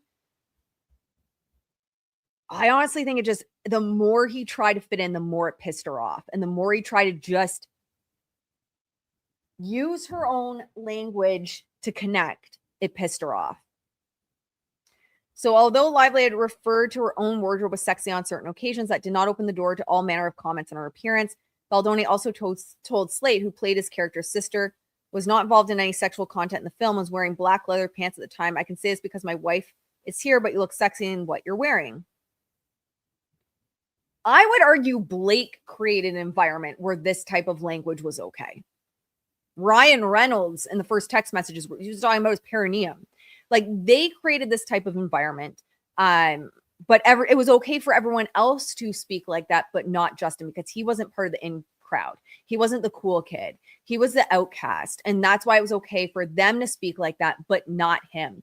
And that's why it wasn't inappropriate if Ryan Reynolds talked about his perineum. It wasn't inappropriate if Blake Lively talked about her weight or sexy outfits or any of that. But it was inappropriate for Justin because he wasn't part of the cool kids club. She's just such a bitch. Then there's the intrusion of Lively's physical privacy. On the second day of filming, Heath arrived at Lively's trailer while she was almost entirely undressed and having her body makeup removed. Lively agreed to meet with him because she had concerns that she wanted to share with him, but she made him promise to turn away from her face and face the wall, which he agreed to do. At some point during the discussion, Lively realized that Heath had turned away from the wall. Yeah, because normal people aren't looking at the wall when you speak to someone. For a normal person, it's going to be very awkward to stare at a wall. Like, I struggle. My husband knows this drives me crazy. Like, if he's in another room and we're trying to talk, I can't handle like a wall between us or something like, when I'm trying to talk. Like, I want to make eye contact. So I feel like it's just normal to naturally, maybe not even realize you're doing it, turn around to face a person out of a sign of respect. Also interesting that she told Heath to face a wall with her issues with race, because let's be honest, Blake has issues with race. Lively confronted Heath in the moment he admitted looking at her saying, "Oh, sorry, I like to make eye contact with people when I talk to them." Yes, like a normal, respectable human being. The Second Circuit has recognized that stares at a woman's body can provide evidence of a hostile work environment. That is literally not what happened. That is literally not what happened.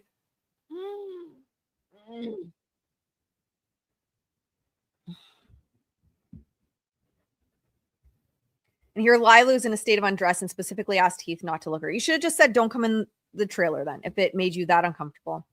In another instance, Baldoni and Heath pushed for Lively to perform a birth scene naked, even though her character was in a hospital. Is there any proof of that? I don't think we've seen any proof of that she was supposed to be buck-ass naked. That they had not previously discussed blocking the scene in this way. She had not anticipated or agreed to be so exposed in the scene, and the offer letter provided that there would be no nudity, simulated sex without artist's prior written consent. I don't think she provided any proof that they were like forcing her to be buck-ass naked.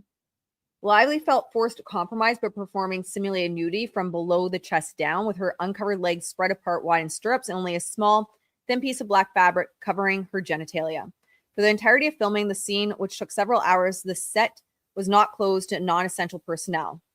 Lively has submitted some evidence that industry standards would call for an intimacy corner to be present because there was implied nudity and a high hip exposure. High hip exposure. Blake is ruining people's lives over high hip exposure. At another point during work on the screenplay and discussing a sex scene in the film, Baldoni offered that he and his wife orgasm at the same time, and he asked if Lively and her husband do the same. Also, during the writing process, after Lively commented she believes some scenes had been somewhat pornographic. I mean, didn't Sony want it to be really hot and sexy? Don't sign up for these movies. Like, I just don't understand. Just don't sign up for the movie. If you feel uncomfortable with this type of content, Baldoni volunteered in the course of claiming that the scenes were not pornographic, that he had been previously addicted to porn. So that's how that conversation came in. It wasn't just, she made it seem like it was some random, like he just pulled it up out of thin air. Blake stated that she had never seen porn, and Baldoni later announced to individuals on set that Lively had never seen porn. Maybe fair grounds for an author or a director to discuss personal experiences, including those related to sex, as part of the creative process. And the mere mention of sexual conduct or content or topics in the workplace does not necessarily support a hostile work environment claim. Again, like, just don't. If you're working at your 9 to 5 at Bell, or State Farm or something, then yeah, it's going to be weird, but not in context.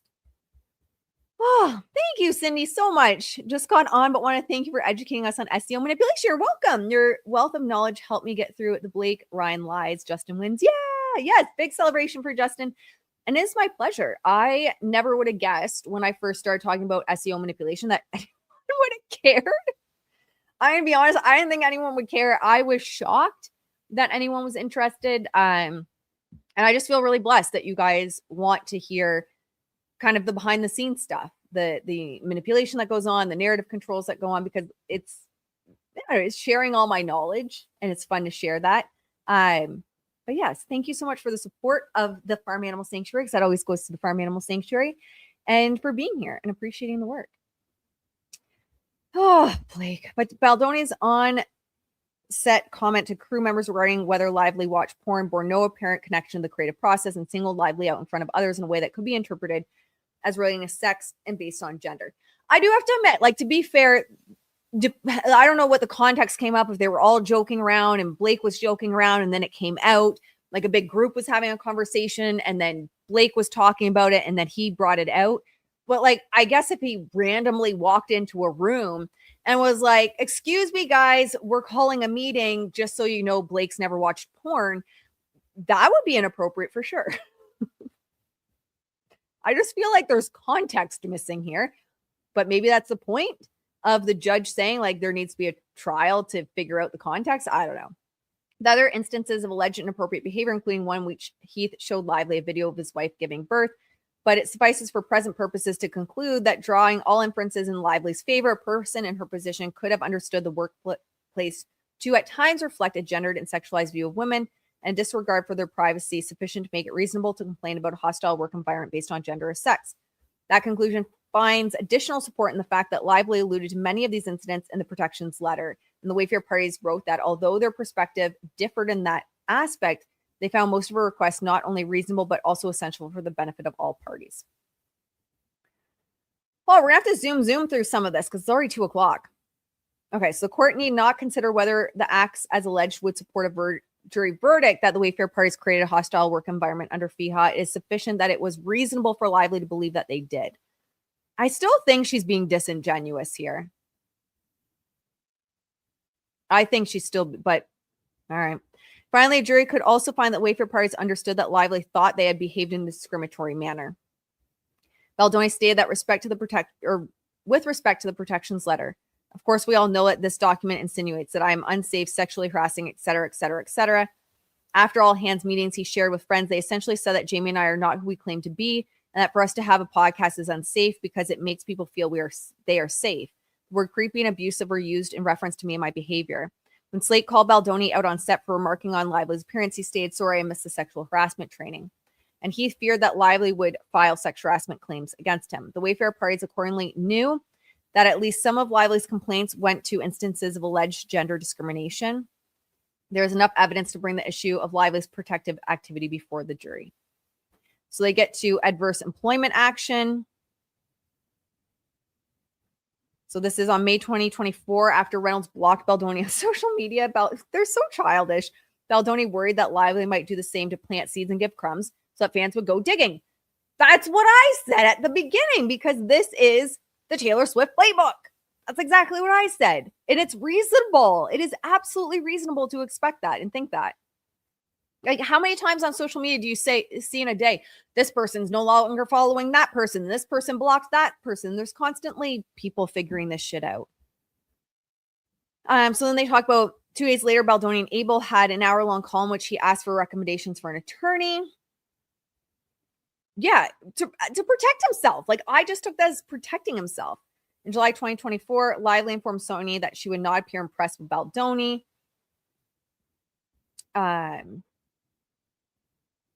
On July 31st, 2024, Abel texted Heath and Toskovich that confidentially she was out to dinner with a friend of 12 plus years who writes for People Magazine, Fox News, and Touch US Weekly, and she is fully briefed on the situation and is armed and ready to take the story of Blake weaponizing feminism to any of her outlets the minute we give her the green light. She hates Blake, has heard this story before, and will do anything for us.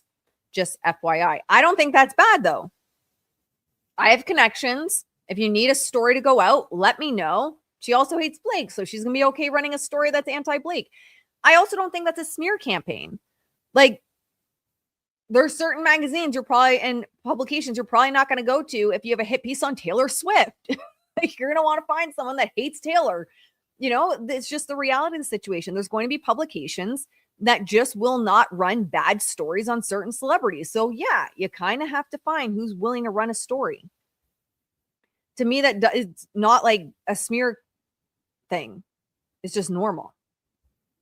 So the document suggests that Tag explore planting stories about the weaponization of feminism and how people in Lively circle like Taylor Swift have been accused of utilizing these tactics to bully and getting what they want. Funny, because I literally just made a video yesterday saying Taylor Swift's a bully and she bullies to get what she wants. Minutes after receiving the document, Baldoni texted Abel that he was not in love with it, adding, "Not sure if I feel the protection I felt on the call," which also does not mean that he was creating a smear against her. But I guess the judge is saying that's the problem, is the jury has to decide on this. So Nathan responded, "Of course, but you know, when we send over documents, we can't send over the work we will do or could do because that could get us into trouble." She added, "We can't write it down to him. We can't write we'll destroy her." And Abel said, of course not, but I told him that's the point of talking it through. On August 4th, 2024, Abel messaged Nathan that she was having reckless thoughts of wanting to plant pieces this week of how horrible Blake is to work with. Like, but they have no proof of any of this. Oh, Nathan said same. Like, I'm not a huge Melissa Nathan fan at all, which is, clear in my coverage of other cases that Melissa's involved in. But I'm going to defend her here because this is just such a reach. They're just people going back and forth. It doesn't say we then planted hit pieces on Blake. So they talk about the untraceable work. I really don't think anything's untraceable these days. Not with any kind of digital footprint. Ask Jed Wallace and how we found his connection to the Alexander brothers and other smear websites. Ask Jed. There's usually a trail. Alleged connection. Oh, talking about Jed. This is where Jed comes in. August 6, 2024, film premiere. Baldoni and Lively did not appear on the carpet together. The day after the premiere, Nathan and Abel agreed that Wayfair really needed to put the social combat plan into motion and that Nathan would call Heath to get the green light. Case then sent Heath and Abel an email with the subject line social digital mitigation remediation, in which he provides specifics regarding the work that the digital team would focus on, such as in boosting search engine optimization efforts and updating with new content to enforce SEO efforts, monitoring and directly influencing forums that are working against Justin Wayfair to adjust the narrative in real time and collate assets and background work in conjunction with Jen and her team, as well as tag PR. All right, so it goes through that. We already know. We've read that in the past.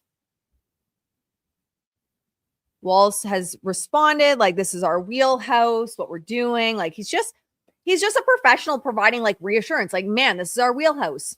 We have it prioritized. We got you.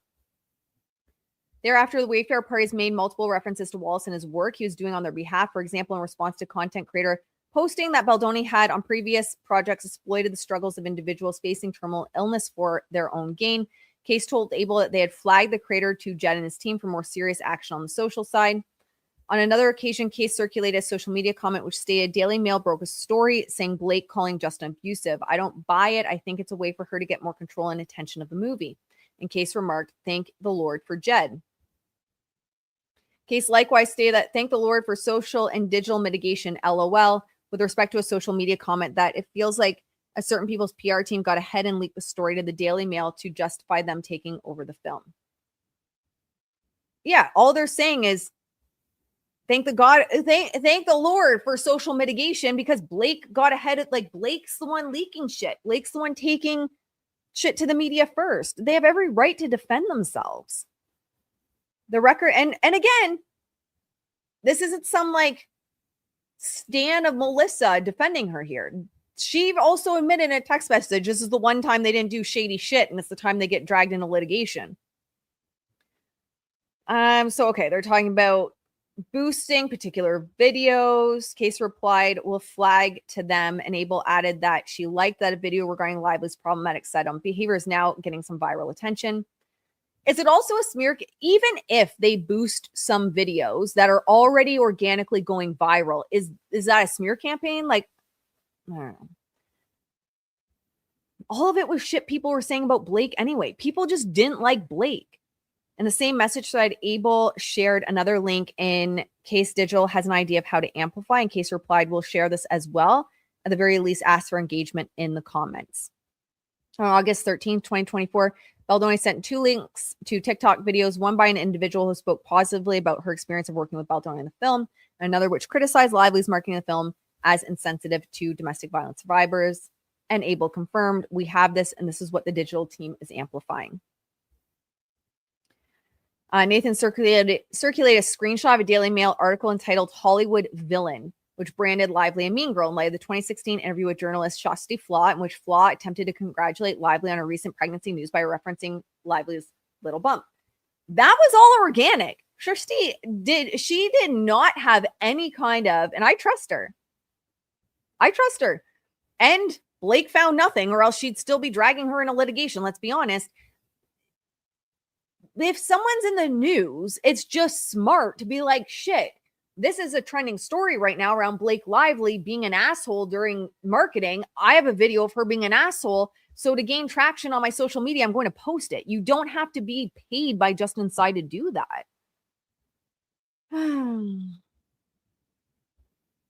All right, so they're just going back and forth over this. Lively has also submitted expert reports that tend to support her allegations that there was an online campaign to manipulate public opinion and discussions about her. Among other things, Professor Collada calculated the proportion of likes on the top comment of social media posts versus the number of total likes on the post as a whole, which researchers have found can act as a reliable signal of potentially manipulated activity. Professor Collada also found statistically significant and practically significant deviations from expected values for top comments on TikToks, expressing both negative sentiment towards Lively and positive sentiment towards Baldoni. Moreover, among the most unusual top comments were ones on posts that the Wayfair parties internally discussed in text messages. Okay, so they're trying to put together, like, these are the posts that the Wayfair parties were discussing in text messages, and there's crazy shit going on these posts that don't make organic sense. But what's the parameters? This is like that sketchy ass PR company that Taylor Swift and Chappell Roan hired, allegedly, maybe. My opinion only. We're like, okay, but what's the research you're using for this shit?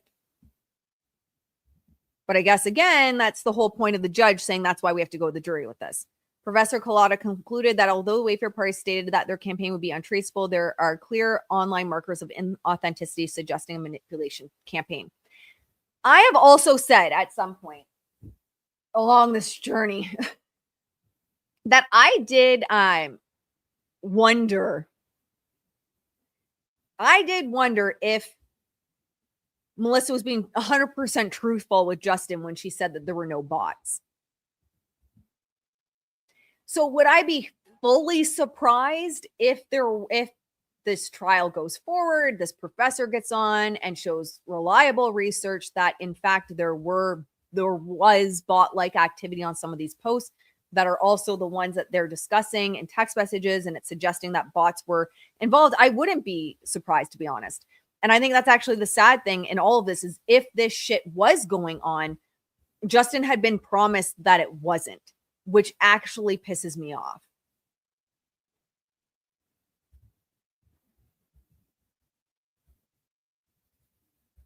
Like, I just feel like Justin was honestly, and it also the text messages were like Melissa and Jen were making fun of him, calling him names. This kind of stuff just pisses me off. So no, I would not be surprised. I would not be shocked Pikachu in court if they show that there was bot-like activity. My concern is I don't think that was like approved by Justin Baldoni. I don't even think he knew about it if there was. Dr. Dina Mazalin and Robert E. Broker, chair in marketing at the Marshall School of Management at the University of Southern California, reached a similar conclusion. I know it's not going to be popular to say, but I wouldn't be surprised, even though she claimed that she wasn't using bots. She observed a marked shift in the volume, the content, and the sentiment of online conversations about Miss Lively, consistent with the onset of defendant's orchestrated campaign. So there's inference that manipulated online conversations seeded and amplified negative conversations, substantially altering online discourse. Lively argues that the Wayfair parties have taken steps to harm her reputation in ways going beyond the digital campaign allegedly executed by Wallace. From May 1st, 2024 through July 2025, TAG communicated directly with certain individuals to seed, generate, create, or influence social media content or provide related digital services, including Billy Bush, Andy Signor, Candace Owens, Perez Hilton, and Sage Steele. Also, everyone keep Perez in your thoughts. He's back in the hospital. I feel so bad for him. So it looks like it started out with bleeding stomach ulcers. I'm prone to stomach ulcers. I actually take proton pump inhibitors twice a day for them to prevent it getting to the point of bleeding stomach ulcers. But everyone just think positive thoughts for Perez. Honestly, I think I said in talking to him that I think it was stress related, everything he's been through. I genuinely think, my opinion, like, what do I don't know. But stress takes that kind of toll on your body. Look at all these people ending up in the hospital after dealing with Blake. Jed Wallace, Justin Baldoni, Perez Hilton. Like, all these people tend to end up in the hospital after dealing with her. Oh, Blake. Also, these were just statements. They act like, for example, Nathan messaged Hilton that he was in her circle of BF trust, and that she would be happy for him to say this. And you can say, with Hilton responding, "We'll get on these later."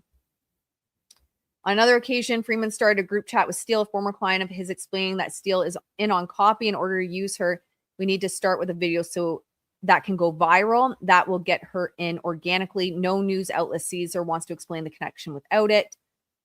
You know, it reminds me of something TMZ said, and like Harvey and TMZ, you know, it's not like I'm saying Harvey and TMZ are the most reliable, but something he did say, Harvey, which I tend to probably agree with. Actually, I do agree with. It's like both sides were doing kind of some underhanded PR, meaning Blake Lively was as well. Perez, yeah, hearts for Perez. I think he has to have surgery for a blood clot. He described it as being like his hip to his calf on the one side. And I know someone else that had a clot like that size removed, and it's no joke. So I hope he's okay. Steele responded that she was thinking a video would be best, most organic and genuine way for her to do this. Abel then shared certain top line talking points with her. 2 days later, Steele shared her first draft of the video, to which Sarwitz replied that it was a good start and asked whether she should point out that other women were hurt by Blake, including assistant directors and editors, and the wives of the men Blake falsely accused. Steele responded that she could add many women who are part of the production, but that she was not sure she would go so much deeper there based on trying to make it look organic. Yeah, yes. It would have looked definitely planted if they went deeper. Because then, yes, it would look like she had too much insider info. Heath, Abel, and their attorneys provided additional feedback on the draft. Steele subsequently posted a video titled "Shame on Blake Lively." What video is that? I don't think I ever remember that one. Now I'm gonna have to find it after. We ain't looking for it today, my friends. We're gonna be at like over 4 hours. This is like an Emily D. Baker marathon today. All right. These are the kind of marathons I watch while I'm doing chores on the farm, because they go for like 5 hours long. I love long live. I gotta just be honest. I hate really short live streams because I stream while I'm working or while I'm doing chores. And if I have to keep finding a new video, it drives me crazy. So I love when Emily D. Baker does super long ones, so I can just stream it and not worry about it. Tag also indicates that it has communicated about Lively and Reynolds with approximately 20 media outlets. Yeah, so who gives a shit? That's PR. Ugh. Defending themselves is not PR, or is not smearing. All right. Where was I? Okay, so Nathan and Tag discussed working with the Daily Mail reporter about a story detailing the whole PR debacle behind the scenes, including the following talking points.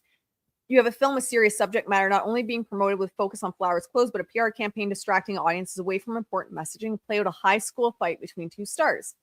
Why would Blake allow this to happen? How could she? Why is she thinking right now regarding her team? Did Blake's inability to relate to regular people what they want to see just slight her big moment? Case said yes to all. Also, let's bring in the fact that she promoted a hair care line and her own drink brand as part of the promo. I mean, everyone was talking about this regardless, so there's that. A Tag employee stated that the article could be framed such that it's not so obviously placed. And when asked whether the story could run, Nathan responded, yes, let's go. A story by that reporter ran 1 week later, highlighting that Lively has come under fire aggressively, marketing her personal projects, not just her hair care, but her drinks company, seemingly on the back of a film dealing with domestic violence. I mean, everyone was talking about this anyway. Anyone with 2 eyes and ears, Blake, was put and 2 cents to rub together, was putting this shit together. So she contends that the effects of the smear campaign have been devastating for her reputation. So there's a conservative calculation of over 176 million online impressions calling Blake a bully, mean girl, and tone deaf in the wake of the digital campaign. Polling between June and September 2024 indicates a 30% increase in negative attitudes, which, how do you separate it? How do you separate that Justin and co. may have planted an article pointing this shit out, and people were organically figuring this out. Like, how do you attribute that 30%? How does your poll, Lively, how does your poll say 30% is only because of these planted articles? And the retaliation campaign promotes specific identifiable frames associated with Lively. Or they were so obvious, those frames, that people were noticing them and talking about them regardless. The reputational effects have been particularly severe given the nature of Lively's profession, which places a heavy emphasis on personal and professional marketability. Analysis. Wayfair parties argue that there's no adverse employment action against Lively, that their actions were instead reasonably intended to protect themselves and their reputations from unfair and false attacks. It says at this stage, the court may not pass on whose account is more credible. The question is whether Lively has provided more than a mere scintilla of evidence to support her claims, such that a reasonable jury viewing the evidence in her favor could find that the Wayfair parties took adverse employment action against her because of protected activities. The evidence here viewed favorably to Lively passes this test. So the retaliation claims go forward. It says, to be sure, much of what Lively complains about is not actionable. The Wayfair parties were entitled to engage in public relations and crisis management specialists to protect their reputations. So it's like, not all of this, like, they're allowed to engage in it.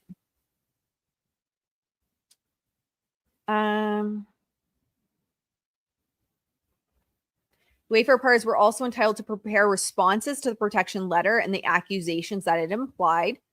That included the right to assert that the claims against them were untrue or misconstrued and that Lively could not be credited. It also included the right to convey to the public, viewing public, reasons why Lively's account could not be trusted, including pointing to evidence that Lively had ulterior motives for making claims of harassment and that she did not believe the claims she was making. Furthermore, Lively has cited to support for the proposition that a person publicly accused of serious misconduct cannot use proxies, both disclosed and undisclosed, to defend him or herself. For example, it was permissible for Baldoni to request that a digital team boost certain videos which he believed were favorable to his image, and for Tag to work behind the scenes to emphasize his stellar reputation among colleagues and industry peers, including the fact that he was a longtime advocate for women. He was allowed to tone down inflammatory allegations. They similarly would have been within their right to elevating stories that would cast doubt on whether Lively was a credible reporter of the events that occurred on set. However, certain conduct at least arguably crossed the line and is sufficient to preclude summary judgment. So the judge is saying, like, most of this is fine. There are limits to the response that the accused can make in response to claims of harassment. There comes a point where the accused stops simply defending him or herself and starts taking actions that a reasonable jury could view as retaliation for the fact that the accuser had the temerity to make the accusations. There's an important difference between defending oneself on the one hand and threatening, intimidating, or otherwise interfering with someone's right to pursue a discrimination claim on the other. I mean, she launched the New York Times article before she ever had a lawsuit.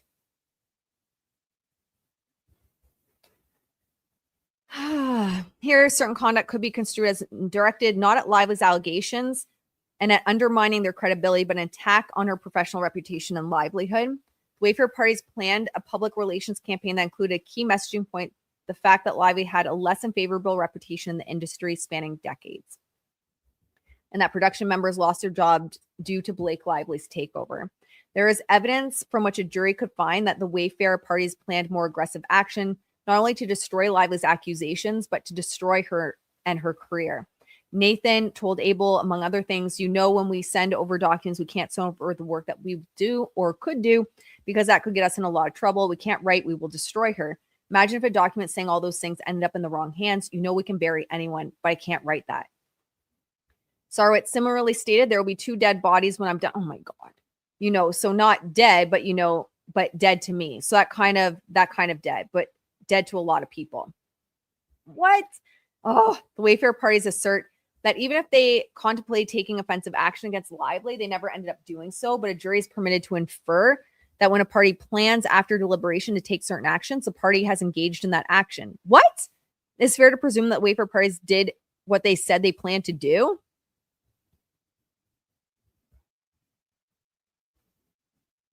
All right. They're also, how do you prove a negative though? That's the problem. Like, I feel for Justin's team. Like, how do you prove a negative? How do you prove you did not do something? It's like when Amazon would be like, do you have proof your package wasn't delivered? It's not in my hands.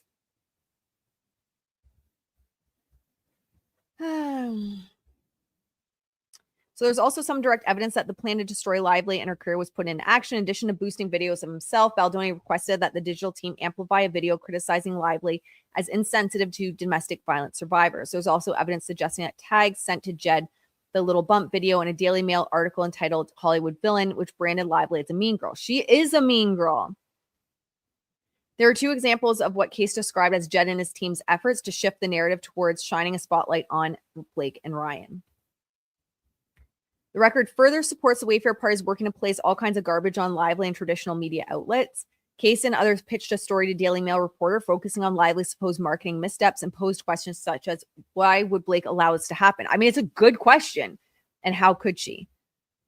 Which is funny because that is so Case, like that's her copy, by the way. Oh, sorry guys, I'm struggling with my back. I'd be struggling. It's how she writes on the smear websites. A jury could find that not that there's one in Justin's case, but she is linked to many smear websites, and that's how she writes. A jury could find that these efforts were proactive and in line with Baldoni's desire to feel like Lively could be buried. Wallace and Tag deny that they took proactive measures. Wallace has testified that Street Relations has only minimal digital capabilities related to observant monitoring, and that it does not do anything as far as action in the digital space.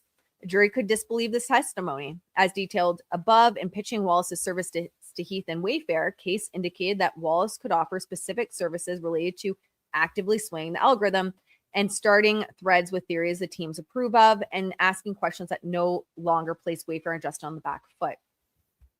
Wallace has sent similar scopes of work to other prospective clients, informing a prospective client that his digital team can help amplify positive press as it occurs. I still don't think that's bad. And again, Wallace is someone else. I am not a Wallace supporter. And I can be objective and say, I don't support the shit he's done in other cases.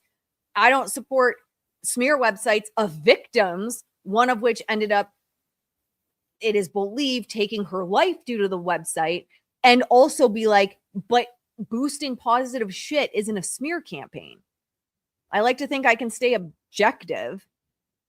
And I will let you know if I'm not. And I'm just being, giving my own opinion as Ashley being non-objective. Wayfair also retains Street at a rate of $30,000 per month, a rate double that charged by Tag itself.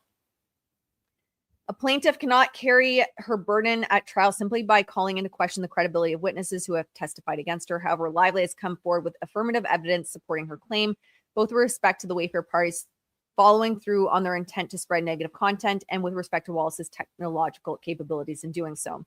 And some of the parties fiercely dispute the extent to which the backlash against Lively was organic or artificial, and which steps the Wayfair parties may have taken to protect themselves versus which they took to destroy Lively personally. A jury can and should decide these questions.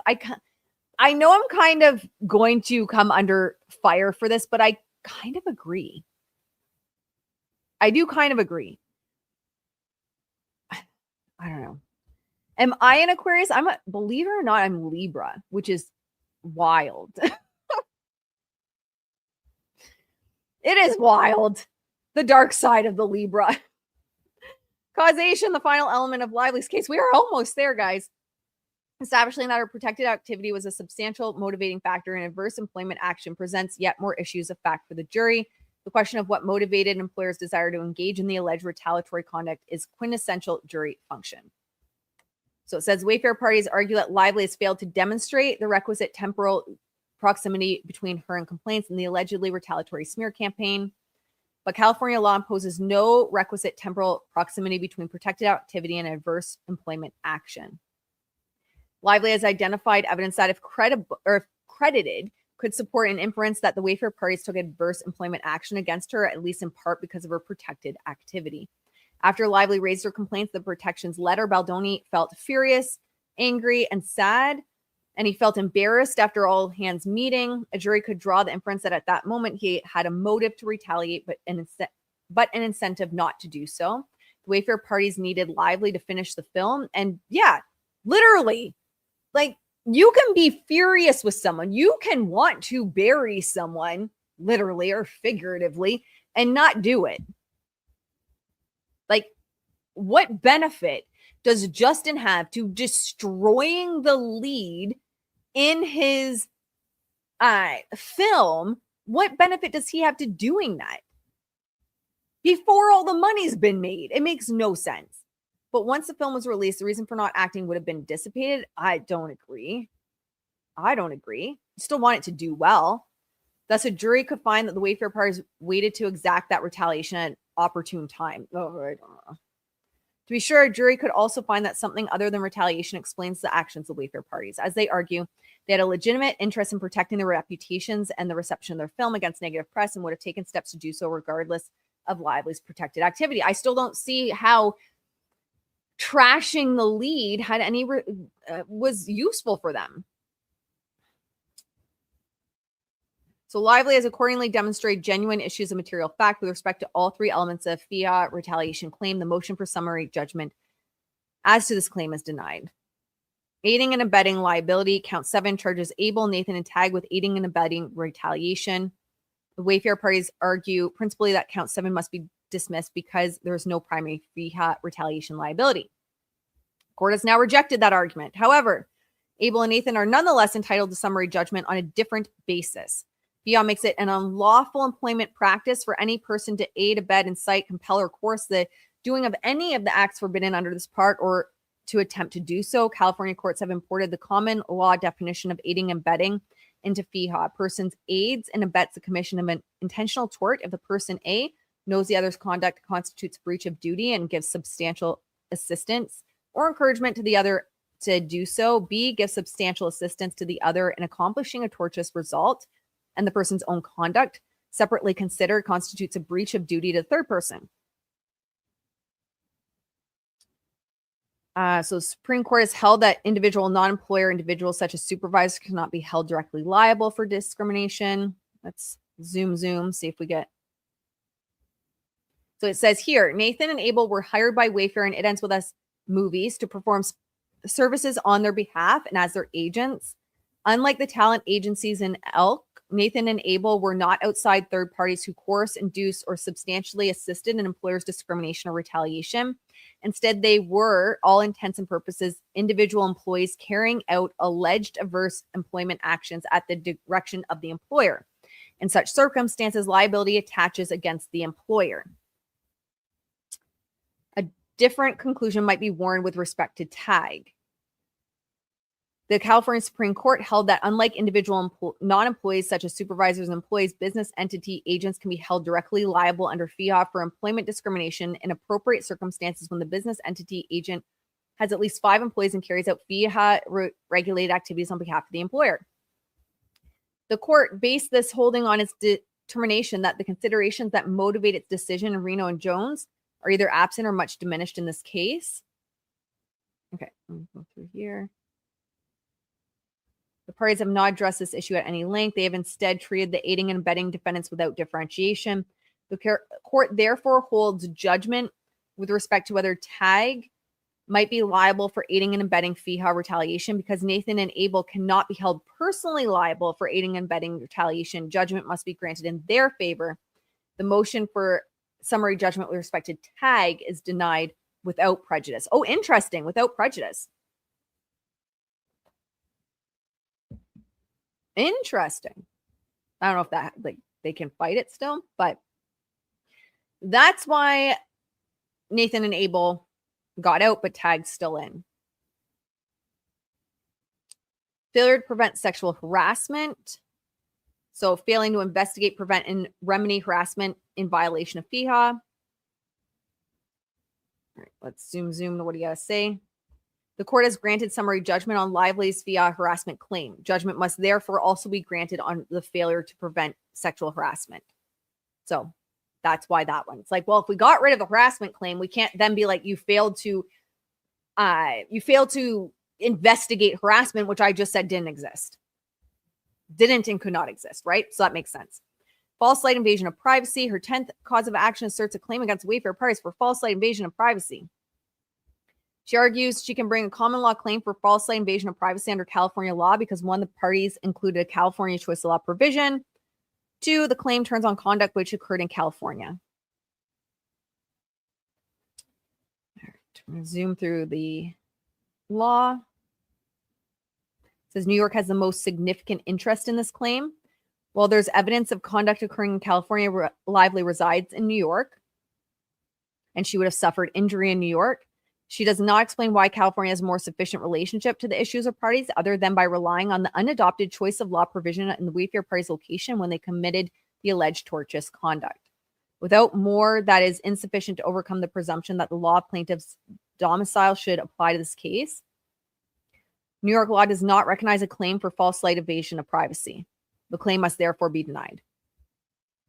So false light denied because New York doesn't recognize it. Defamation. Lively brings a claim for defamation against the Wayfair parties based on allegedly false and defamatory statements made about her through their lawyer, Brian Freeman, after she filed the CRD complaint and during the course of litigation. We already know this was kicked out. I mean, you're allowed to defend your clients. She's wild. The Wayfair parties argue that Lively cannot prove falsity or malice. Yeah. Statements are one's opinion and they're shielded by the First Amendment, and they're absolutely privileged under California's litigation privilege.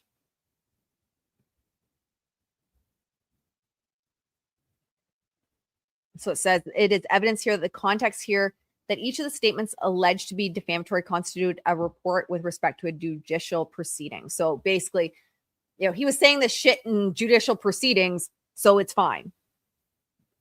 Get lost, Blake.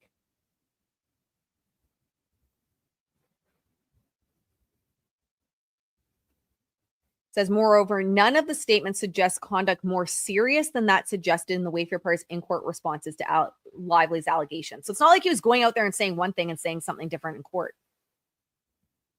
And it says, rather than admit, so this was Brian Freeman, rather than admit and take accountability for her own mishaps, she chose to blame the Wayfair parties in a malicious and unforgivably public manner. When she and Reynolds could not force Baldoni and Wayfair to read a statement, she and her representatives prepared, extorting them to take accountability in defense of Lively's actions. She lay in wait for months, preparing to publicly attack Baldoni by falsely claiming he had sexually harassed her. The same falsified stories have been calculatingly devised and used throughout the production of the film in order to take control. Were now being used publicly to destroy Baldoni and the Wayfair parties. So their Wayfair parties got summary judgment on that claim. Conspiracy is this the last one? My back can't take more. Lively's final cause of action alleges civil conspiracy against each of the Wayfair parties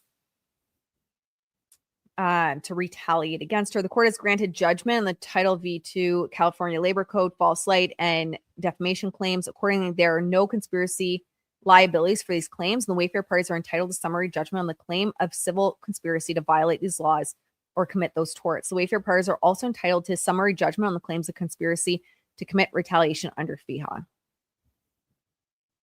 Regardless of whether New York or California's law of the conspiracy governs, Lively cannot accomplish by the way of civil conspiracy what she is unable to under FEHA itself. So that was kicked out too. We made it to the end. 4 hours later. Oh my God. We haven't done a live this long in a very long time. So denied in part and granted in part. I can't even think. My brain's like, what's the word for granted? Granted. All right. And then April 3rd. So today, while we were on our 4-hour live stream, scheduling order, the court orders as follows. 1, a counsel-only telephonic conference with counsel for plaintiff to discuss her client's updated settlement position is scheduled for Monday. Interesting.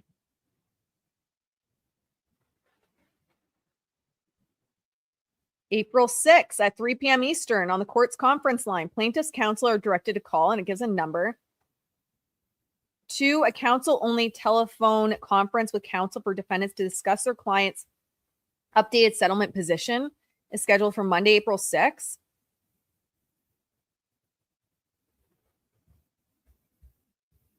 Well, there you go. Based on the Honorable Louis J. Lyman's opinion or granting in part and denying in part, defendant's summary judgment motion and motion for judgment on the pleadings, the court orders as follows. The counsel only telephone call Monday, April 6th at 3 p.m. Eastern. But is this one of those ones they have to do? You know, before we got all excited. I mean, I'm not a lawyer. I'm sure someone will talk about this. But is this one of those situations where they have to do it? Or do they genuinely want to settle? I'm interested to see more. I'm interested. My interest is piqued. I'm going to just check SEO really quick before I let you guys go.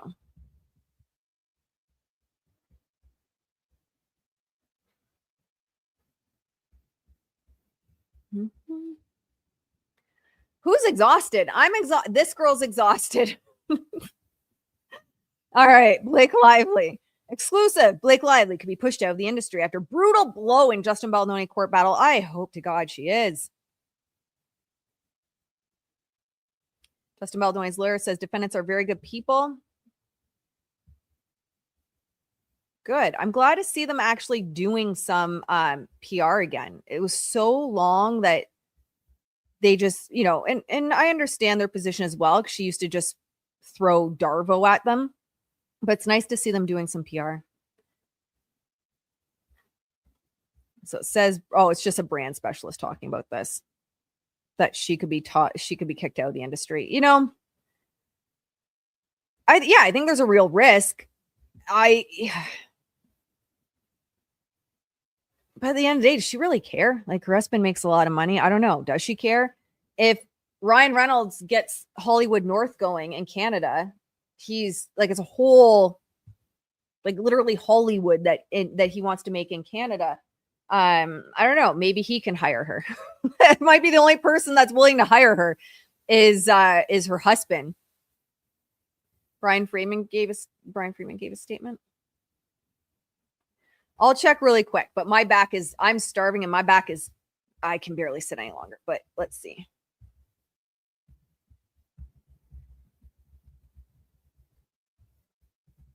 Oh, it's probably that one article that I didn't click on. We kicked Ryan out of Canada. I know he wants to come back, though. He wants to come back.